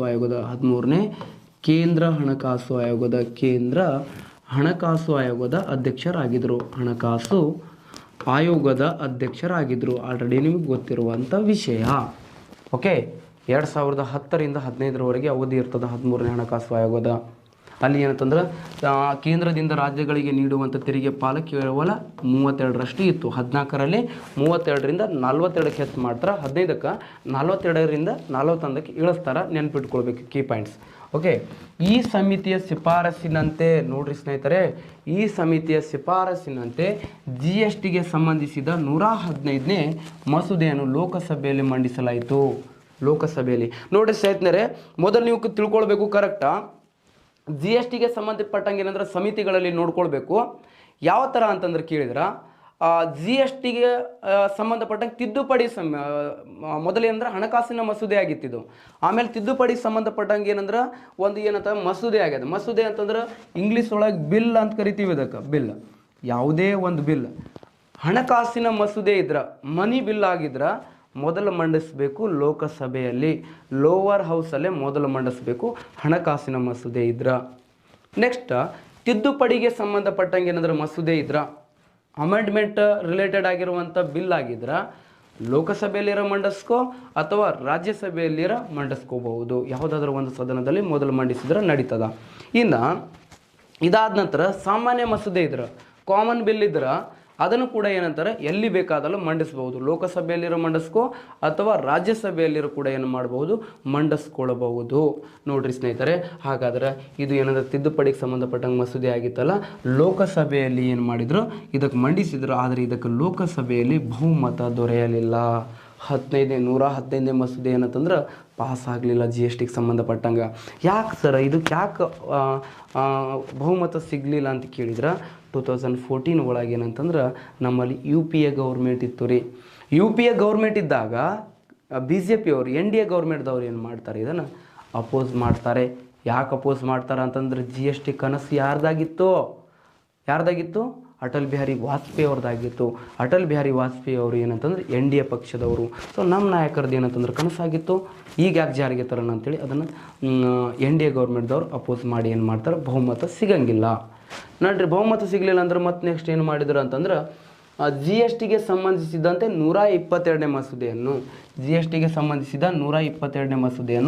2016 ಆಗಸ್ಟ್ 3ರಂದು ರಾಜ್ಯಸಭೆಯಲ್ಲಿ, ಮೊದಲು ಲೋಕಸಭೆಯಲ್ಲಿ ಮಂಡಿಸಿದ್ರು 115ನೇ ಮಸೂದೆ, ಬಟ್ ಬಹುಮತ ಸಿಗಲಿಲ್ಲ. ಆಮೇಲೆ ರಾಜ್ಯಸಭೆಯಲ್ಲಿ ಮಂಡಿಸ್ತಾರೆ. ರಾಜ್ಯಸಭೆಯಲ್ಲಿ ಮಂಡಿಸಿದ್ರಿಂದ ಇದಕ್ಕೆ ಬಹುಮತ ದೊರೆಯಿತು. 2016 ಆಗಸ್ಟ್ 3ಕ್ಕೆ ಏನಂದ್ರೆ ರಾಜ್ಯಸಭೆಗೆ. ಇನ್ನು ಸ್ನೇಹಿತರೆ, ಎರಡಾಗಿತ್ತಲ್ಲ GSTಗೆ ಸಂಬಂಧಪಟ್ಟಂಗೆ ಮಸೂದೆ 115 ಮತ್ತು 122. ನಿಮ್ಗೆ ಡೈರೆಕ್ಟ್ ಕ್ವಶನ್ ಕೇಳ್ತಾರೆ, GSTಗೆ ಸಂಬಂಧಿಸಿದಂತೆ ಇರುವ ಮಸೂದೆ ಯಾವುದು ಅಂತ ಕೇಳ್ತಾರೆ. ಒಂದನೇದು 115ನೇ ಮಸೂದೆ. ನೋಡ್ರಿ, 115ನೇ ಮಸೂದೆ. ಎರಡನೇದು 122ನೇ ಮಸೂದೆ. ಮೂರನೇದು 115 ಮತ್ತು 122ನೇ ಮಸೂದೆ. ನಾಲ್ಕನೇದು ಯಾವುದು ಅಲ್ಲ ಅಂತ ಕೇಳ್ತಾರೆ. ಅವಾಗ ನೀವು ಎಲ್ಲರೂ ಹಾಕ್ತೀರಿ ಸಿ, ಕರೆಕ್ಟ್ ಸಿ ಅಂತೇಳಿ ಹಾಕ್ತೀರಿ. ಯಾಕಂದ್ರೆ 115 ಮೇಲೆ ಆಗ್ಯದಲ್ಲ. ಇಲ್ಲಿ ನೋಡ್ರಿ, ಇಲ್ಲಿ 115 ಆಗ್ಯದ ಸರ. ಮತ್ತು ಇಲ್ಲಿ ನೋಡ್ರಿ 122 ಆಗ್ಯದ್ರಿ. ಎರಡು ಆಗ್ಯಾವಲ್ರಿ. ನೋಡ್ತಮ್ಮ, ನಾಳೆ ಏನಂತಂದ್ರೆ ಜಾಬ್ಗೆ ಬಾದ ನಂತರ ಏನಂತಂದ್ರೆ ನೋಡಕ್ಕೆ ಹೋಗ್ತೀಯ ಮದುವೆಗೆ ಅಂತೇಳಿ ಒಂದು 4-5 ಕಡೆ ನೋಡಿ ಬಂದಿರ್ತೀಯ. ಎಲ್ಲರೂ ಹೆಣ್ತೀರ ಹಾಕ್ತಾರೆ ನಿನಗವ್ರು. ಅಂತಿಮವಾಗಿ ಯಾರಿಗೆ ಮದುವೆ ಹಾಕಿಲ್ಲ ಅವರೇ ಹೆಣ್ತೀರ ಹಾಕಾರ. ಸೊ ಅಂತಿಮವಾಗಿ ಏನಂತಂದ್ರೆ ಮಸೂದೆ ಬಿಲ್ ಇದ್ದಿದ್ದು ಏನಾಗಬೇಕು, ಅದು ಯಾಕ್ಟ್ ಆಗಿದ್ದನ್ನು ಮಾತ್ರ ನಾವು ಆ ಮಸೂದೆನ ಮಾತ್ರ ಕೌಂಟ್ ಮಾಡ್ತೀವಿ. ಅಂದ್ರೆ GSTಗೆ ಸಂಬಂಧಪಟ್ಟಂಗೆ ಮಸೂದೆ ಯಾವುದು ಅಂತ ಕೇಳಿದ್ರೆ 122 ಮಸೂದೆ ಅಥವಾ 122ನೇ ಬಿಲ್ ಮಸೂದೆ ಅಂತೇಳಿ ಕರಿತೀವಿ. ಇದು ನೆನಪಿಟ್ಕೊಳ್ಬೇಕು. ನಂತರ ಏನಂದ್ರೆ ಇದರ ರಾಜ್ಯಸಭೆಯಲ್ಲಿ ಬಹುಮತ ದೊರೆಯಿತು. ರಾಜ್ಯಸಭೆಯಲ್ಲಿ ಬಹುಮತ ದೊರೆತ ನಂತರ 2016 ಆಗಸ್ಟ್ 8ರಂದು ಲೋಕಸಭೆಯಲ್ಲಿ ಬಹುಮತ ದೊರೆಯಿತು. ಇದಕ್ಕೆ ಎಲ್ಲಿ ಬಹುಮತ ದೊರೆಯಿತು? ಲೋಕಸಭೆಯಲ್ಲಿ ಬಹುಮತ. ನೆಕ್ಸ್ಟ್ ರಾಜ್ಯಸಭೆಯಲ್ಲಿ ಆದ ನಂತರ ಲೋವರ್ ಹೌಸಿಗೆ ಹೋಗಬೇಕು. ಯಾವಾಗ ಲೋಕಸಭೆಯಲ್ಲಿ ಅಂದ್ರೆ 2016 ಆಗಸ್ಟ್ 8ಗೆ ಏನಂತಂದ್ರೆ ಲೋಕಸಭೆಯಲ್ಲಿ ಬಹುಮತ ದೊರೆಯಿತು ಇದಕ್ಕೆ. ನೆಕ್ಸ್ಟ್ ಇದಾದ ನಂತರ ಜಿ ಎಸ್ ಟಿಗೆ ಸಂಬಂಧಿಸಿದ ಅಮೆಂಡ್ಮೆಂಟ್ ಯಾವುದು, ತಿದ್ದುಪಡಿ ಎಷ್ಟನೇದು ಅಂತ ಕೇಳ್ತಾರೆ ನಿಮ್ಗೆ. ಜಿ ಎಸ್ ಟಿಗೆ ಸಂಬಂಧಿಸಿದ ತಿದ್ದುಪಡಿ ಯಾವುದು ಅಂತಂದ್ರೆ 101ನೇ ತಿದ್ದುಪಡಿ ಅಂತೇಳಿ ಕರೆಯಲಾಗ್ತದ. ನೆಕ್ಸ್ಟ್ ಜಿ ಎಸ್ ಟಿಗೆ ಸಂಬಂಧಿಸಿದ ತಿದ್ದುಪಡಿಯ ವಿಧಾನ ಯಾವುದು, ಅಮೆಂಡ್ಮೆಂಟ್ ಮೆಥಡ್ ಯಾವುದು ಅಂತ ಕೇಳ್ತಾರೆ ನಿಮ್ಗೆ. ಹಾಗಾದ್ರೆ ಜಿ ಎಸ್ ಟಿಗೆ ಸಂಬಂಧಿಸಿದ ತಿದ್ದುಪಡಿಯ ವಿಧಾನ ವಿಶೇಷ ಬಹುಮತದೊಂದಿಗೆ, ಯಾವ ಬಹುಮತದೊಂದಿಗೆ, ವಿಶೇಷ ಬಹುಮತದೊಂದಿಗೆ ಅರ್ಧಕ್ಕಿಂತ ಹೆಚ್ಚು ರಾಜ್ಯಗಳ ರಾಜ್ಯ ವಿಧಾನಸಭೆಯಲ್ಲಿ ಬಹುಮತ. ತಿಳ್ಕೊಳ್ಬೇಕು, ವಿಶೇಷ ಬಹುಮತದೊಂದಿಗೆ ಅರ್ಧಕ್ಕಿಂತ ಹೆಚ್ಚು ರಾಜ್ಯಗಳ ರಾಜ್ಯ ವಿಧಾನಸಭೆಯಲ್ಲಿ ಬಹುಮತ. ಸರ ಅಮೆಂಡ್ಮೆಂಟ್ ಮೆಥಡ್ ಅಂದಿರಲ್ರಿ ಸರ, ಎಷ್ಟು ಅದಾವ್ರಿ ಅಮೆಂಡ್ಮೆಂಟ್ ಮೆಥಡ್ಸ್ಗಳು, ಅವರ ಬೇಕಲ್ರಿ. ನೋಡ್ರಿ ನಮ್ಮ ಎಕನಾಮಿಕ್ಸ್ ಅಂದ್ರೆ ಒಂದು ಮೂರು ಸಬ್ಜೆಕ್ಟಿಗೆ ಅಂದ್ರೆ ಲಿಂಕ್ ಕೊಡ್ತೀವಿ ನಾವು, ಪೊಲಿಟಿ, ಹಿಸ್ಟ್ರಿ ಆ್ಯಂಡ್ ಯಾವುದು ಜಿಯೋಗ್ರಫಿ. 3 ಸಬ್ಜೆಕ್ಟಿಗೆ ಏನಂದ್ರೆ ಲಿಂಕ್ ಕೊಡ್ಕೋತಲೇ ನಾವು ಸ್ಟಡಿ ಮಾಡಬೇಕಾಗ್ತದೆ. ನಾನು ಲಿಂಕ್ ಕೊಡತ್ತೀನಿ. ಓಕೆ, ಹಾಗಾದರೆ ಜಿ ಎಸ್ ಟಿಗೆ ಸಂಬಂಧಪಟ್ಟಂಗೆ ತಿದ್ದುಪಡಿ ವಿಧಾನ 3 ಇದಾವ್ರಿ. ಒಟ್ಟು ಜಿ ಎಸ್ ಟಿಗೆ ಅಂತಲ್ಲ, ತಿದ್ದುಪಡಿ ವಿಧಾನದಲ್ಲಿ ಏನಂತಾರೆ ಅಮೆಂಡ್ಮೆಂಟ್ ಮೆಥಡಲ್ಲಿ 3 ಟೈಪ್ಸ್ ಬರ್ತವೆ. ಒನ್ ಇದೇನಂತಂದ್ರೆ ಸಿಂಪಲ್ ಮೆಜಾರಿಟಿ ಅಂತೇಳಿ ಬರ್ತದೆ. ಸರಳ ಬಹುಮತ. ಸರಳ ಬಹುಮತ ಅಂದರೆ ಏನ್ರಿ ಅಪ್ಪ ಅಂತಂದ್ರೆ ಸದನದಲ್ಲಿ ಹಾಜರಿದ್ದ ಸದಸ್ಯರಲ್ಲಿ ಅರ್ಧದಷ್ಟು ಅಲ್ಲ, ಅರ್ಧಕ್ಕಿಂತ ಹೆಚ್ಚು. ಈಗೇನಂತಂದ್ರೆ ಒಂದು 100 ಜನ ಅಂದ್ರೆ ಸದನದಲ್ಲಿ ಹಾಜರಾಗಿರ್ತಾರೆ ಅಂತ ತಿಳ್ಕೊಳ್ರಿ. ಸದನ ನಡಿಬೇಕಂದ್ರೆ ಕೋರಮ್ ಬೇಕ್ರಿ 110ರಷ್ಟು. ಕೋರಮ್ ಎಷ್ಟು ಬೇಕು, 110ರಷ್ಟು ಕೋರಮ್ ಬೇಕು. ಇದು ನಿಮ್ಗೆ ಗೊತ್ತಿರಬೇಕು. ಅಂದ್ರೆ ಪ್ರತಿ 10 ಜನ ಸದಸ್ಯರಲ್ಲಿ ಒಬ್ಬನು ಹಾಜರಿರಬೇಕು. ಓಕೆ, ಹಾಗಾದ್ರೆ ಈ ಸರಳ ಬಹುಮತ ಅಂದ್ರೆ ಹಾಜರಿದ್ದ ಸದಸ್ಯರಲ್ಲಿ ಅರ್ಧಕ್ಕಿಂತ ಹೆಚ್ಚು 100 ಮಂದಿ ಬಂದಾರ ಅಂತ ತಿಳ್ಕೊಳ್ರಿ. ಅದರೊಳಗೆ 51 ಜನರು ಒಪ್ಪಿಗೆ ಕೊಡಲೇಬೇಕು. 51ಕ್ಕಿಂತ ಹೆಚ್ಚು ಎಷ್ಟರ ಕೊಡ್ಕೊಳ್ಳಿ, ಇದು ಸರಳ ಬಹುಮತ.